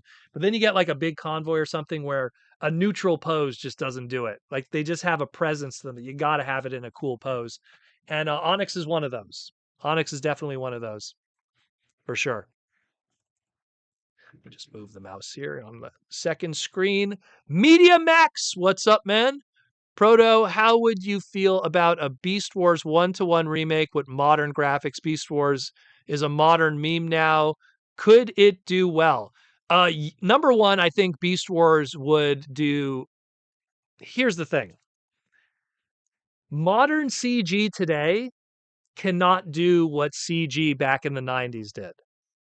The problem with modern CG today, and you see it with like, look, they tried to do Beast Wars, Kingdom, War for Cybertron Netflix series. If you did modern Beast Wars today with the gumption and effort that was put back then by Mainframe Entertainment back in 1995, 6, 7, 8, 9, 10, you would bankrupt whatever that company is. The big secret with Beast Wars and why it was so successful was the Canadian government was footing the bill. We have a special grant here in Canada that we pay using our tax dollars because we have so much, because we tax our people way too much. It's a whole other rant.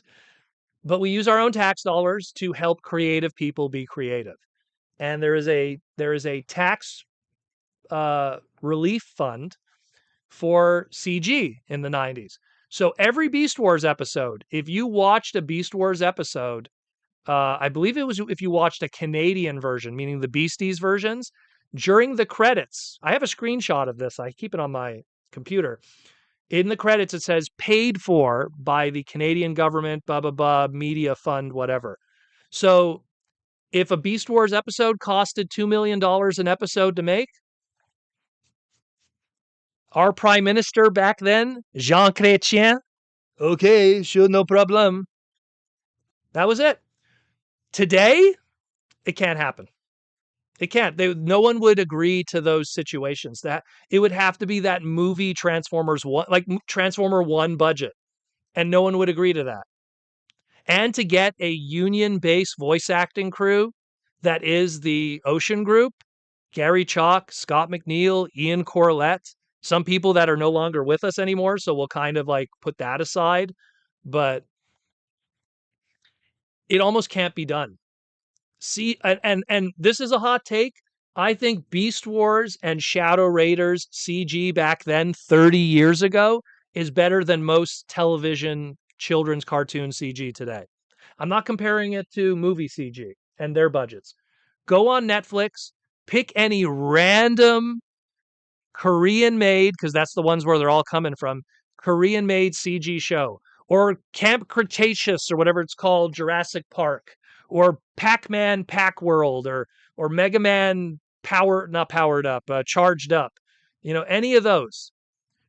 They don't hold a candle to what Beast Wars did, and specifically Shadow Raiders, which was the series that came afterwards, doesn't hold a candle to what they did 30 years ago, which is in computer technology, 30 years is a lifetime. Reminder, Beast Wars came out when Windows 95 was on computers.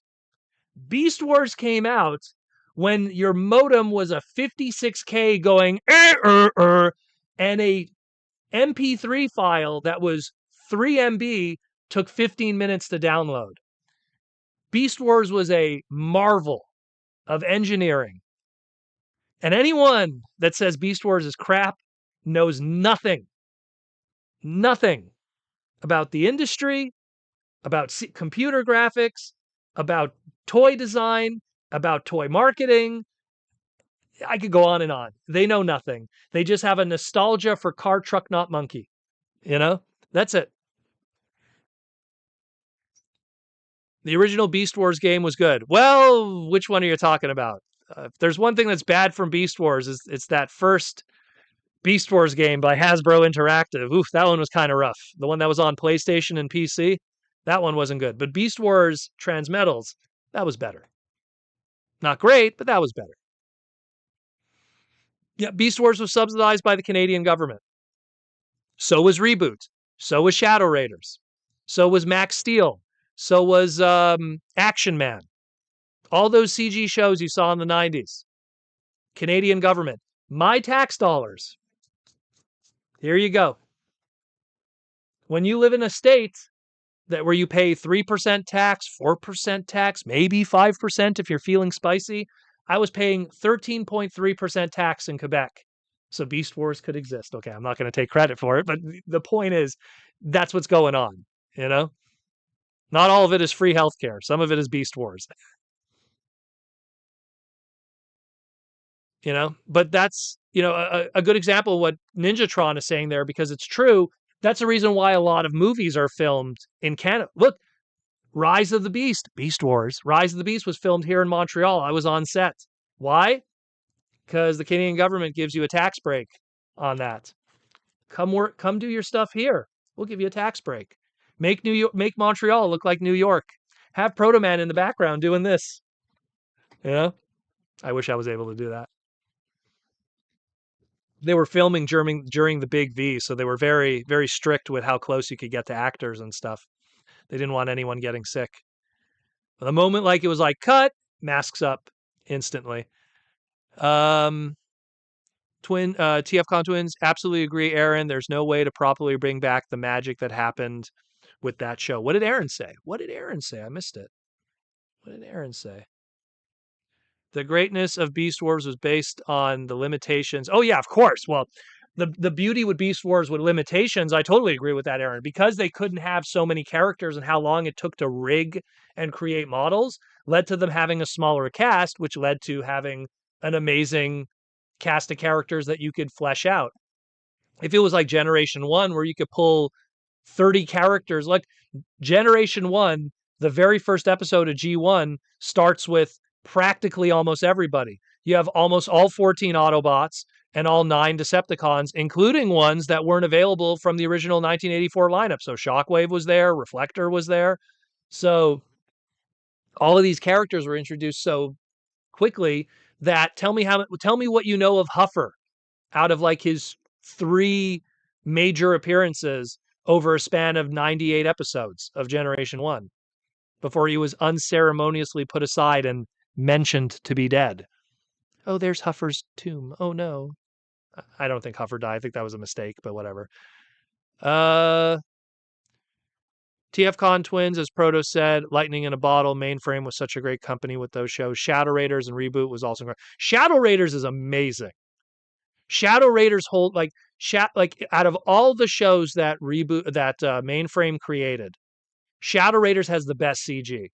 Like Graveheart, that main character, the way they did the crystals in his hair, like you're looking at CG movies today by Hollywood that don't have the shading and quality of animation models that Shadow Raiders did. It's wild. It's wild. And then you have that Ocean Group voice acting crew doing all that stuff. Chef's kiss. Do yourself a favor. Go on YouTube. Someone probably uploaded all those episodes because they're all pretty much license free at this point. Go watch Shadow Raiders. You're doing yourself a favor. There's your homework for tonight. Go watch Shadow Raiders. It's very Beast Wars. It's very Transformers, but it's also very, at the time, which was really popular, StarCraft. It's very StarCraft. So you'll really dig it. And then you're going to want the toys, and then I apologize because the toys go for decent money now on the secondary market. Snow World Proto, it took 15 minutes to get online, just got booted off because of someone calling. Well, that's what happens when you have old internet, I guess. There's your 56K modem, because that's what would happen to me if someone called back in the day. Would boot you off. You had to put a code, you know? You had to put a code back in the day. So like, but Shadow Raiders is great. Not to mention Shadow Raiders, because it shared a lot of models, like just background stuff for Beast Wars. You'll see a little Beast Wars Megatron cameo here and there. You'll see, oh, there's a statue that kind of looks like a dinosaur. Why is that in the background? Little things here and there. It's a fantastic show. Great action. People like there's stakes. Characters die. It's good stuff, man. It's really good. That's something that people slept on. And it was called, obviously, Shadow Raiders was what it was called in Canada. War Planets is the much more worldwide name for it. But good stuff. Good stuff.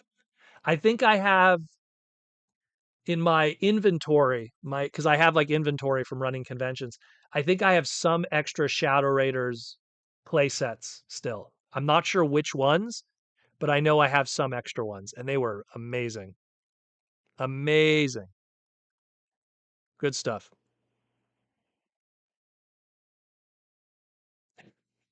Talk about Raid Shadow Legend. That's one of the few sponsors that never contacted me. I've had so like I should show you guys all the different emails I get for sponsorships and stuff. And every time I reject them because it's just like ew, you know? Like it's like what was it Factor contacted me a month ago or 2 months ago, which is like it's like a food thing. It's like, "Oh, it's ready-made foods." And here's me who's like a big nutrition buff. I was like, so "Let me get this straight. All kinds of high sodium garbage that you put in a microwave, which kills all the nutrients just because people are too lazy to make their own food. And I'm going to push that onto my audience and pretend that it's good for them because you want to pay me $250 a month? No, thank you. You know, no, thank you. It always takes me out of it when sometimes when I see content creators do sponsorship reads that are very divorced from their material. Like my sponsorship reads are related to Symbiote Studios is Transformer stuff. Hasbro Pulse is Transformer stuff. Aaron Archer's Transformer stuff. When we had Anda seats back in the day, it was Transformer stuff. You know, I try to keep it in that same vein.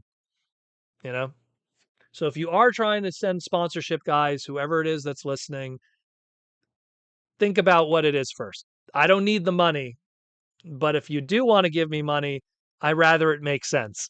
You know what I mean? I'll get money elsewhere. But if you do want to give me money, let's work something together that makes sense. Not selling microwaved garbage to people so I could shorten their lifespan. Yeah. TFCon Twins. Any predictions on Hasbro's next chapter of Generations Toy Line, Age of the Beast, perhaps? Since we had an Age of the Primes to promote Beast Wars, Neo, and second characters. I have a worry, and I said this 2-3 years ago, and I stand by this.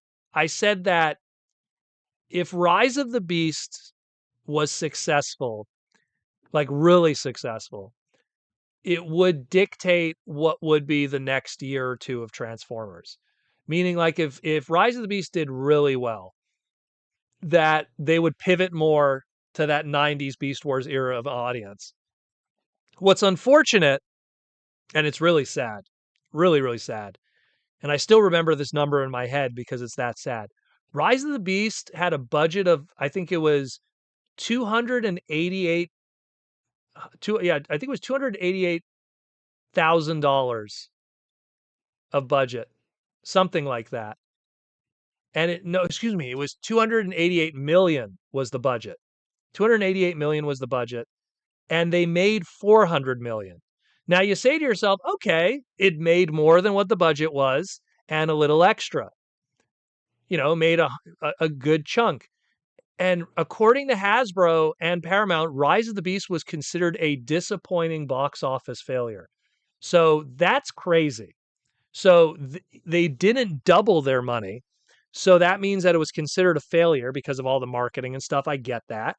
But that also tells me that it left a sour taste in their mouth. So they didn't want to continue with the beasts and everything like that. Combined with the fact on the Hasbro side of things, all the Beast Wars reissues didn't sell well. They went on clearance. Individual Kingdom and Legacy stuff of Beast Wars characters did well, but unfortunately, with that, that's a sum of all parts. Legacy did well as a whole because there was also Prime and animated and this and that and a Beast Wars character. So it's unfortunate. So I think that, and this long winded answer is to get to the fact that I don't think current Hasbro right now would want to saddle 100% of the brand to Beast Wars. They'll put Beast Wars stuff here and there, but they're playing it safe that they're going, hey, here's a brand new Transmetal Tigatron figure. Just throwing it out there. But we're also going to give you an animated this and an Armada that and two G1s of this. And I think it's a lot safer bet currently. And if they do media, if they do storytelling, do something fresh and new. You don't have to go back.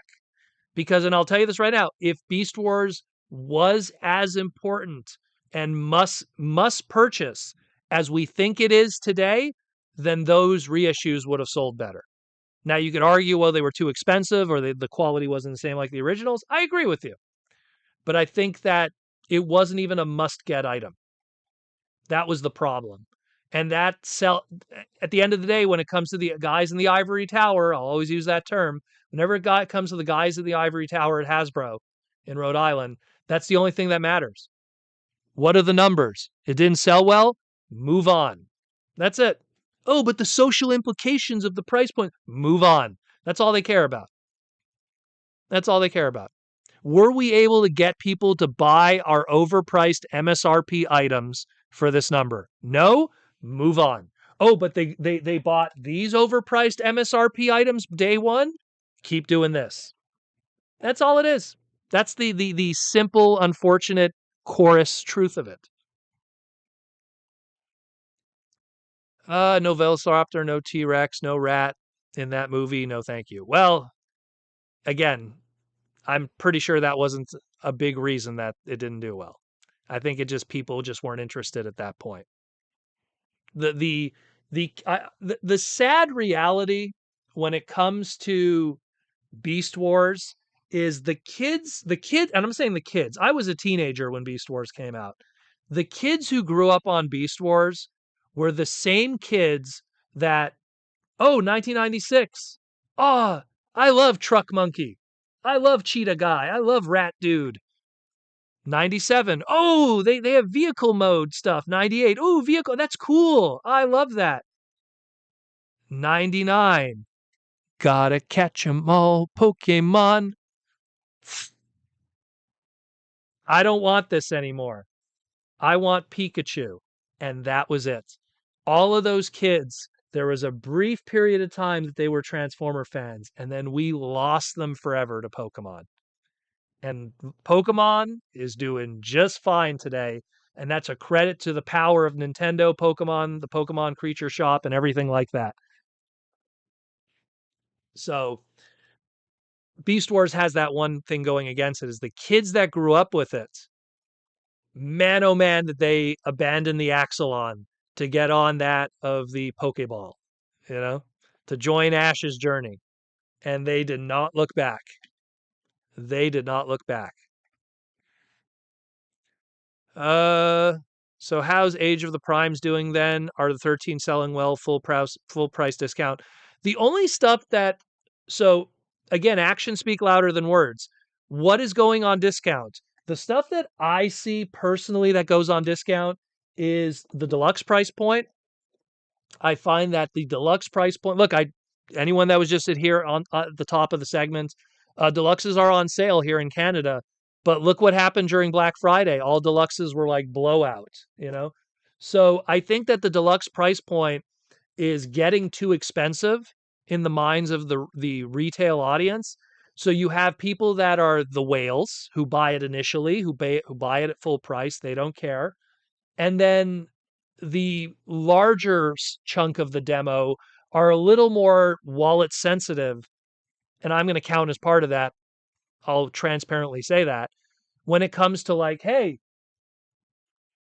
this is really cool, but do you know how much this stupid guy is in Canada? Way too much. So I'm going to wait for it to go on sale. And that's what I did. I am not paying, what is this? $39.99 plus 13% sales tax. That puts that at almost $50. Almost. Not there, but it's almost there. And that's crazy. That's crazy. No, thank you. No, thank you. But I'll take it for 25. Have it go back to that. Yeah, I'll take it for 25. Bring me back to that, 2010 price point, you know, when I was still working at Burger King. Snell World in the late 90s, they were also competing with Dragon Ball Z. Yes and no. Dragon Ball was extremely successful on Toonami as a show, but Bandai of America's toy sales for Dragon Ball product, and you have to understand, you have to think about the big sum of things. The Dragon Ball product was not as well selling as Pokemon. If you had to really look at what was, again, I lived it. I was there and I was a teenager going into adulthood there. So I was also looking at it from what I'm still doing here today. I was looking at it from a business side of it. And Bandai of America, they were importing Super Battle Collection, Dragon Ball product, and Dragon Ball PVCs from their Gashapon lines, which right there, there's a Gohan for you because I know what I'm talking about, you know, adult Gohan.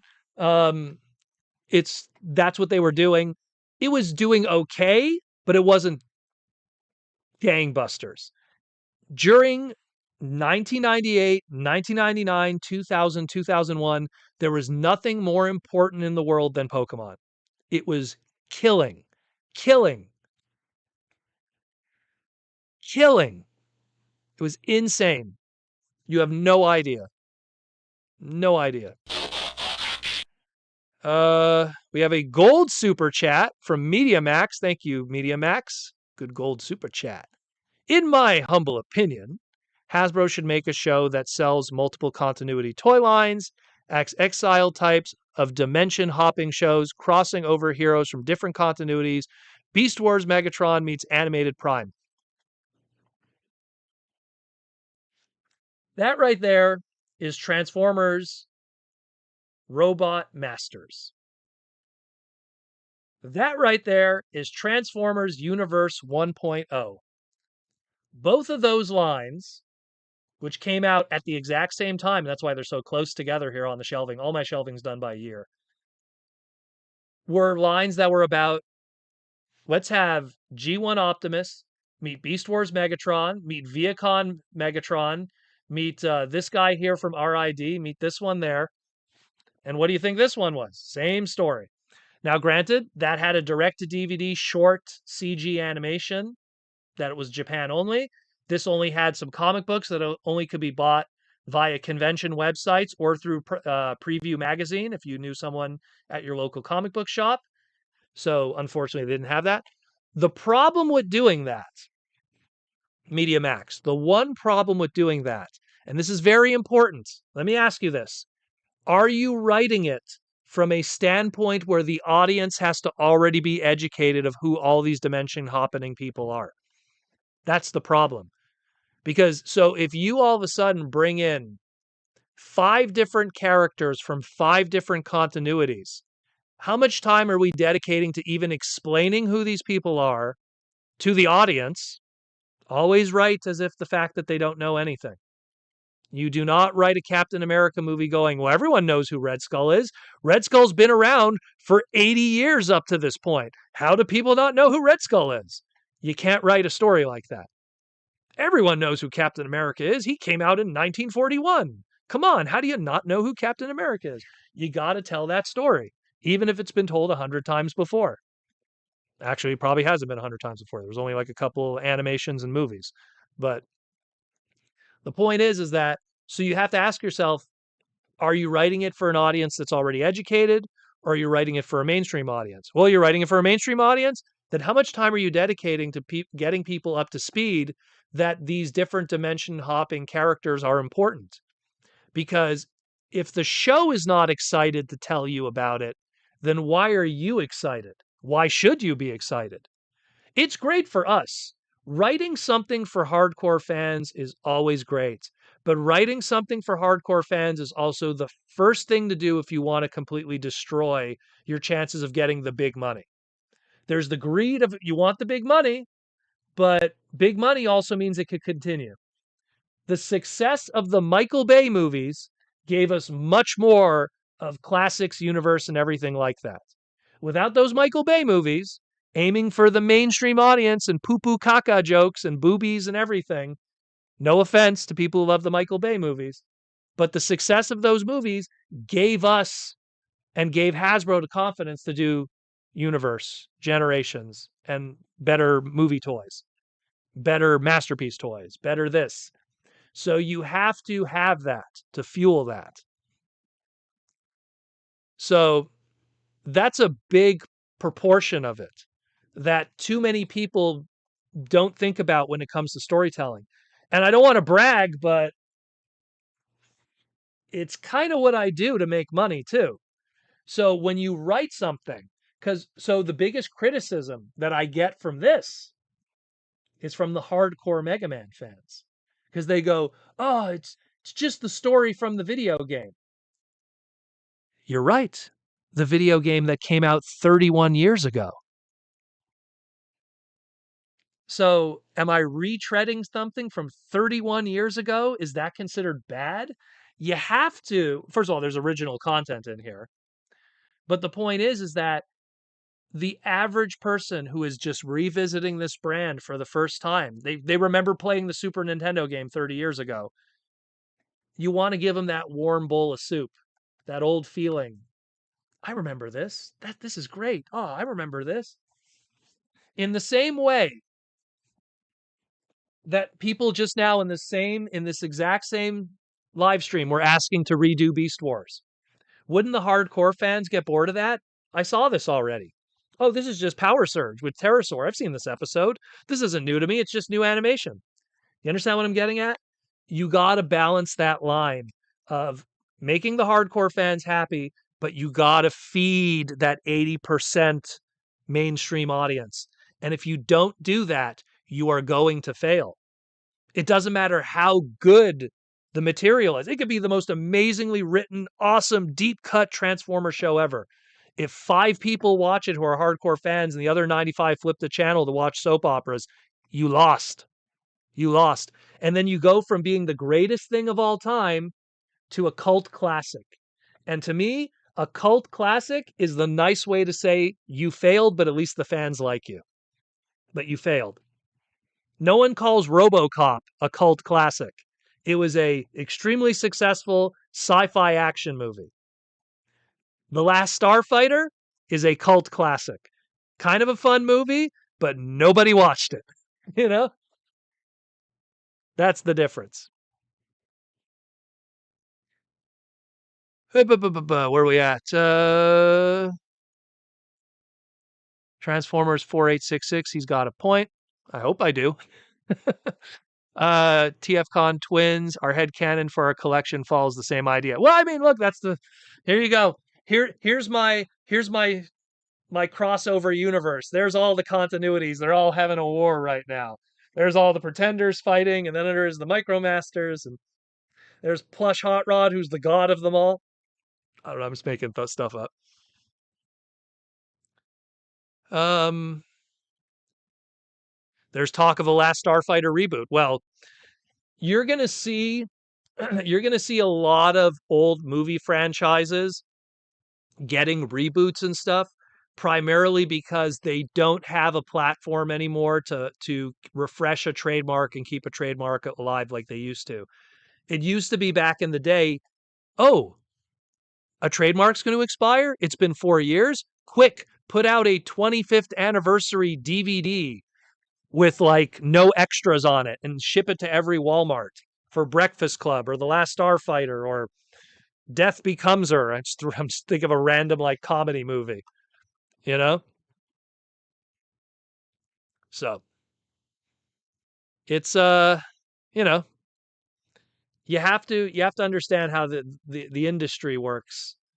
And that's why so many people that have gotten opportunities to be writers or to be in these writer rooms and they fail because they came out of college and they might have been good writers. Don't get me wrong, they might have been good writers, but they have zero knowledge when it comes to business 101 or marketing 101.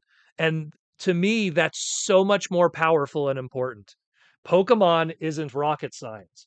Pokemon isn't deep story, but Pokemon is marketing 101. The old buy a toy and on the back it says collect them all. And that goes all the way back to the 1970s with Mego. And then you just take that and you attach it to Gotta Catch 'em All. It's marketing 101. It's put the Poke Rap in every single episode. Well, why would you do that? Because you are going to brainwash every kid to know the names of all 150 Pokemon. They can't do math. They don't know their own home address, but Squirtle, Pikachu, Rat Trap, Ditto, blah, blah, blah. You know what I mean? That's marketing 101. That's genius stuff. But then you have these writers that they're a hot shot out. I went to McGill University. I went to Harvard. I've read Plato and Shakespeare and blah blah blah. And then they write. They might write a fantastic deep story, but if they don't have those factors that capture an audience that is part of that marketing sphere, and again, at the end of the day, this is a toy line that we're trying to sell. You failed. You failed. And it sucks because not only did you fail, but you wasted the toy company's time because they took all that plastic, that finite resource that comes from oil, and you wasted it. You wasted the factory workers' time of assembling it. You wasted the freight people time of bringing it over the ocean. You wasted the Canadians' time of packaging it. And then you've wasted the Walmart distributors' time and you wasted the Walmart employees' time. It's this trickle down effect of just, it's a big old waste of time. So don't be a waste of time. Japanese Rat Trap is a Pokemon. T-Formers 2000. If I miss any questions, guys, just post them again because a lot of stuff has been swinging by as I was ranting. T-Formers 2002, speaking of God of All, finally picked up the Green Primus Arms Micron. That little gun one. I love that one. The Oracle, as it was called. Oracle. I love that one. That's a tough one to get. I bought it. I bought it back in the day from Hydra, from his table from BotCon, when BotCon was still a thing. Just because I thought it was cool. And then they got retconned later on, and I was like, "Woo, good thing I got that then." Yeah. James, yeah, my daughter likes all the songs memorized from K-pop Demon Hunter. Well, again, musicals, Disney movies, that's a great marketing tool to put a addictive song in there. When you say Aladdin, you think of A Whole New World. When you say Lion King, you think of, I can't wait to be king. When you think of Frozen, you think of Let It Go. Like, and those movies are 2-hour movies, but that's only 3 minutes of the movie. But it's a marketing tool. It's something that you put in a trailer. It's something that you put in a teaser. It's something when you make an action figure. That's the sound that when you push the button on the back, it's going to play that clip. That's how you do that stuff. And to me, when I see people that are put into those positions and they don't understand those basics of it, you're wasting everyone's time, buddy. You're wasting everyone's time. Sarah says that's another reason why Transformers fail and why they stop putting a whole line back in the box now. The kids, they don't know what toys are in line, and that's why Hasbro is not targeting kids anymore. Well, here's the problem, Sarah. Number one, the average child today gets out of playing with toys, unfortunately, by 3 to 5 years old. They care about tangible product and tangible things that they want to put in their mouths because they're still babies, some of them. until about 5 years old now. And then the moment their parents give them that iPhone, and I've seen this myself, they're gone. I remember it was BotCon 2016 or 15. I was sitting at Derek Wyatt's table with Josh Perez. And I remember just sitting there, and there was a kid in a stroller, probably 2 years old, maybe. And the kid was complaining, and the mom handed the kid her phone upside down, and the kid did this, took the phone, and then put in the password. And I right away I'm sitting like this, and I went, what did I just see? And it scared me in a sense because I was like, oh my God, that's it. They're done. They're done. They're checked out. Because the moment they got their little brainwash device, which is unfortunate the truth, they're out. They don't care about this anymore or the accompanying material. And the next step at best is cell phone games, cell phone gambling, doom scrolling.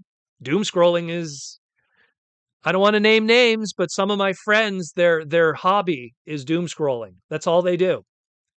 Hey, what are you doing? I'm going to do this for 3 hours. I'm just going to open up my phone, go on any kind of app, and just for 3 hours. That's their hobby now, kid or adult. It's rough. So it's very tough to get kids back. If no joke, and I know it sounds crazy, you get rid of cell phones, kids are back playing with action figures.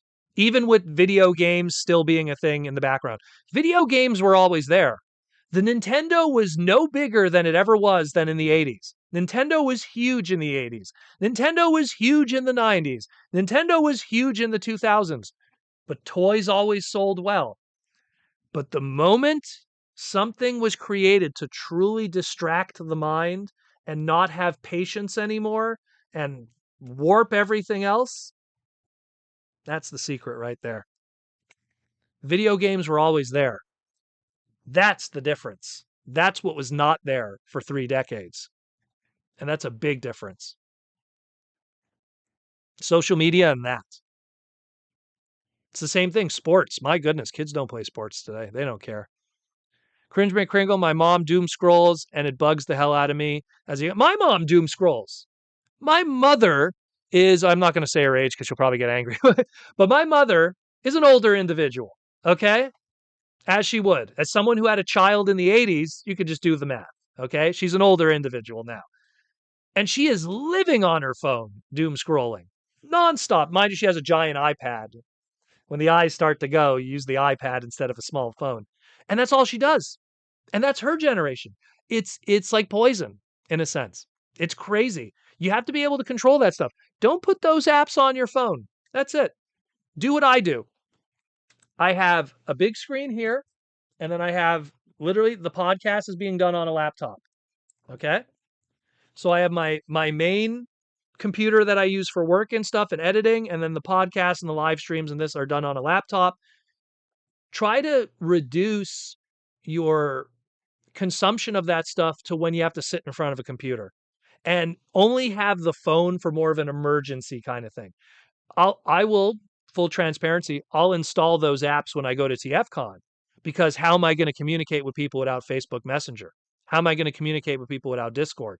I install it during then, but then I uninstall it afterwards because I don't, not to mention Discord takes a lot of space on the phone. And I don't know about Instagram. Instagram, I think, is another one too. Instagram is the only one I had to install because that was the only way you could sign up for it before you could use it on the computer. And it's so much better on computer because you can edit better. TF Twin, social media is so toxic. It's not that it's toxic, it's that people don't know how to control themselves. The same individuals who had other addiction issues, be it cigarettes or eating disorders or anything like that, it just adds to their already addictive personality. I have self-control. I'm careful what I eat. I take care of myself. I don't freak out and buy toys right away. I have a self control. So when something like social media comes around, I'm kind of equipped to check out from that. Where other people who maybe have addictive personalities, it's unfortunately going to get them. And that's not good. It really isn't. It's not good for your eyes too, man. Like imagine like that's the first light that you get is the light from a cell phone. You don't even open your blinds to get sunlight. That can't be good for your eyesight.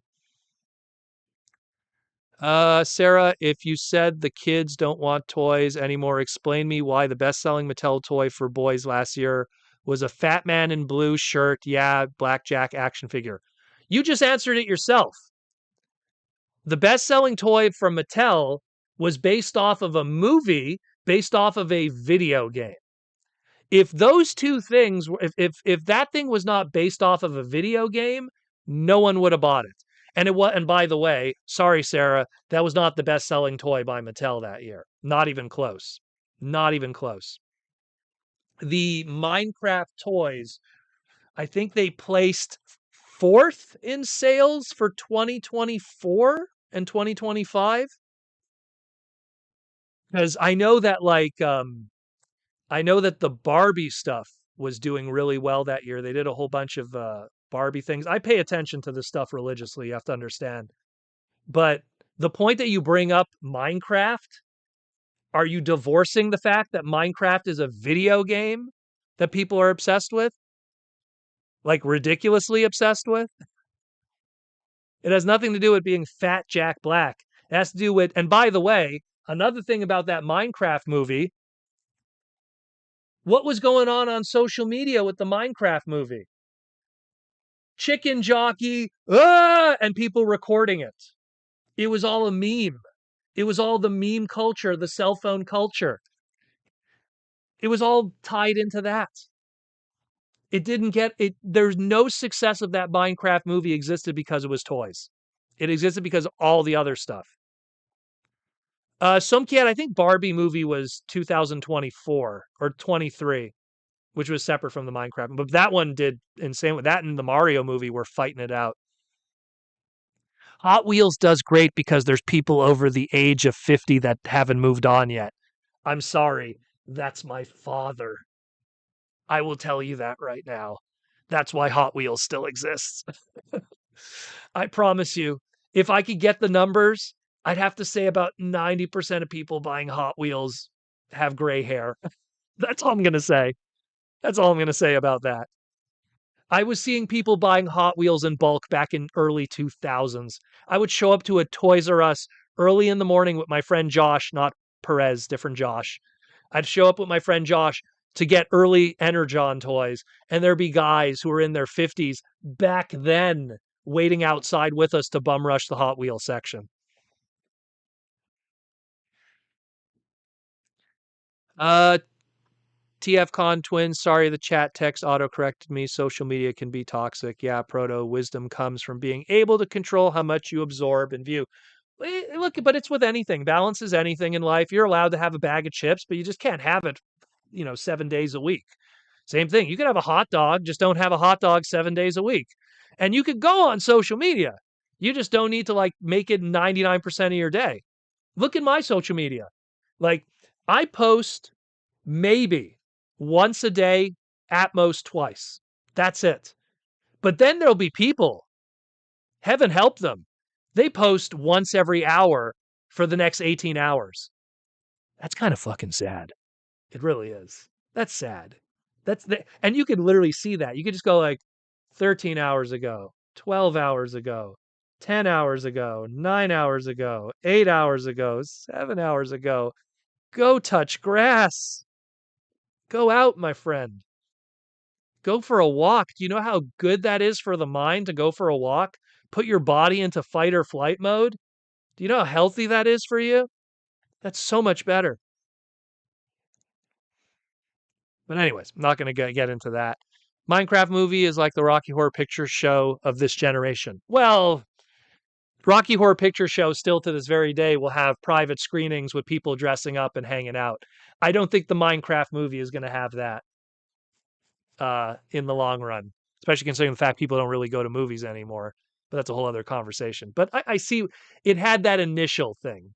Look, when the Star Wars special edition movies came out, what year was that? 1997? Aaron, when was this episode special edition movies? It was 97 or was that episode 1? No, episode 1 was 99. I think it was 97. When those Star Wars special edition 4, 5 and 6 movies came out in theaters, I was going to theaters to see those and there was people dressing up as Jedi, getting up on the stage during the movie, during scenes and the ushers telling them to come down. Hey, is there anyone with a Wookiee outfit out here? Yeah. So you have those hardcore fans.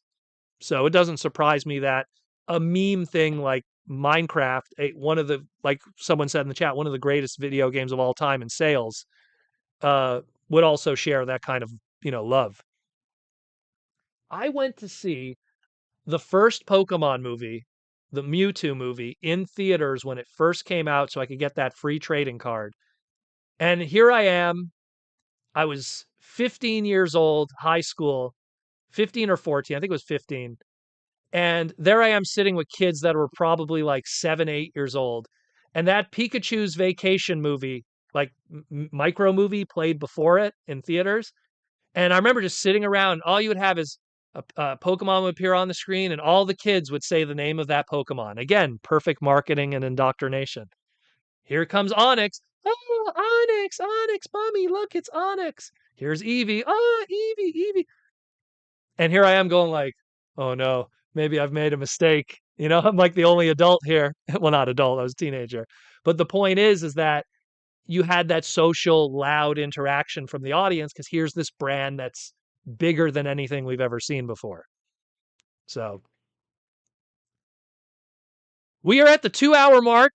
So we're going to answer this very last question before we call it quits.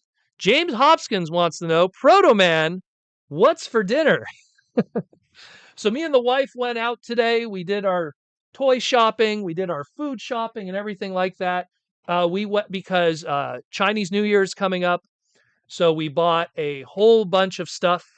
And essentially, we made this rice mix with chicken chow mein with chickpeas that have like a butter chicken. It tastes like butter chicken, but it's not butter chicken. But I call it the butter chicken mix because it tastes so much like it. Chickpeas with white rice, with again the chicken chow mein, and it's going to sound like a stereotype. We bought. This is a little fun fact. Young in the chat might know what I'm talking about. So the people that are behind fortune cookies in Eastern Canada, Wings, they're closing up their shop for the first time in 90 years or whatever because they can't find the next of generation to continue their business. The sad reality of being Asian immigrants. You come to this country, you create a business, you raise kids, those kids become doctors and lawyers, and they don't want to continue the family business of Asian food. I don't blame them. So they're going to be closing business. So now it's like, oh no, where are we going to get fortune cookies? Not that this was something that was a concern of me. It was a concern of hers. She bought, I should take a picture of this. She bought 8 bags of fortune cookies. 8 bags of fortune. So we had all of that. And then we had some fortune cookies. And you know what I realized? Do people make fortune cookies without the fortunes in them? Because it's annoying because you always have to crack it open. You have the piece of paper and then you just like chuck it. Because I look at it and I go, okay, oh, you're going to have a great day. People find you attractive, whatever. But I'm like, man, it takes so much time to have to, because you make a mess too because you have to break it in half. Like, have they ever made fortune cookies without fortunes? That's my deep thought of the day. But so now, like, we have like 8 bags of this stuff. And so, like, she's like, oh, we'll have that as like a little small little, because fortune cookies have like no sugar in them. They're mostly just vanilla. So that's going to be our like little dessert that we have every day for the next while, unfortunately. But if you're in the Montreal area, just a warning, the company who makes fortune cookies for Eastern Canada is closing up shop. So get your fortune cookies while you can. I don't know. That's an Asian thing. They're doing their thing over there. I'm just some white guy trying to figure it out. Uh, but yeah, the missing fortune cookie. But that's it more or less, guys. Again, thank you for all the love and support. It's gonna be interesting next week, and a lot of other stuff. Again, reminder: the day before Valentine's Day, February 13th, will be a live stream from the Takara Tomy. So we're gonna have still a live stream this week from, I guess in this case, the other side of the globe from Japan. Uh, but otherwise, there's going to be a lot of other reveals and stuff that are going to be popping off over the next couple of days. So stay tuned for that. Just make sure to always subscribe, watch everything that we're doing here. We topped out at about 160 people. Absolutely fantastic. Again, if you want to continue supporting the podcast, we have the Patreon link down there in the description. Come join us on the Patreon. Come join us on the Discord. We got deals. We'll save you money on your hobby. Come hang out with us. We break the news. We talk about the news. Everyone who's part of the Patreon knows what's up. Then you got the people who are the green names. Anyone with the green names in the chat today, those are our YouTube members. That's that join button that's over there. They're the ones that have been asking all the questions along with these super chats, which again, thank you for the super chats. Media Mac and the whole crew, Twins Corner and everyone else. I hope I didn't miss any. Draco Rex was another one also. Thank you for the super chats. But you could join them too if you want, or you could double dip. Some people get both. They get both they get both the YouTube membership and they join the Patreon. But again, thanks for all the love and support, guys. It's been a great week. We'll talk to you next week, and we'll have more stuff to talk about, more stuff to reveal, and then some. Thank you all for the love and support. Take care of yourself, your friends, your family, and your loved ones. The world is not as much as a terrible place as you think it is. Focus on the stuff that's cool and enjoy life. I'm out of here. Peace.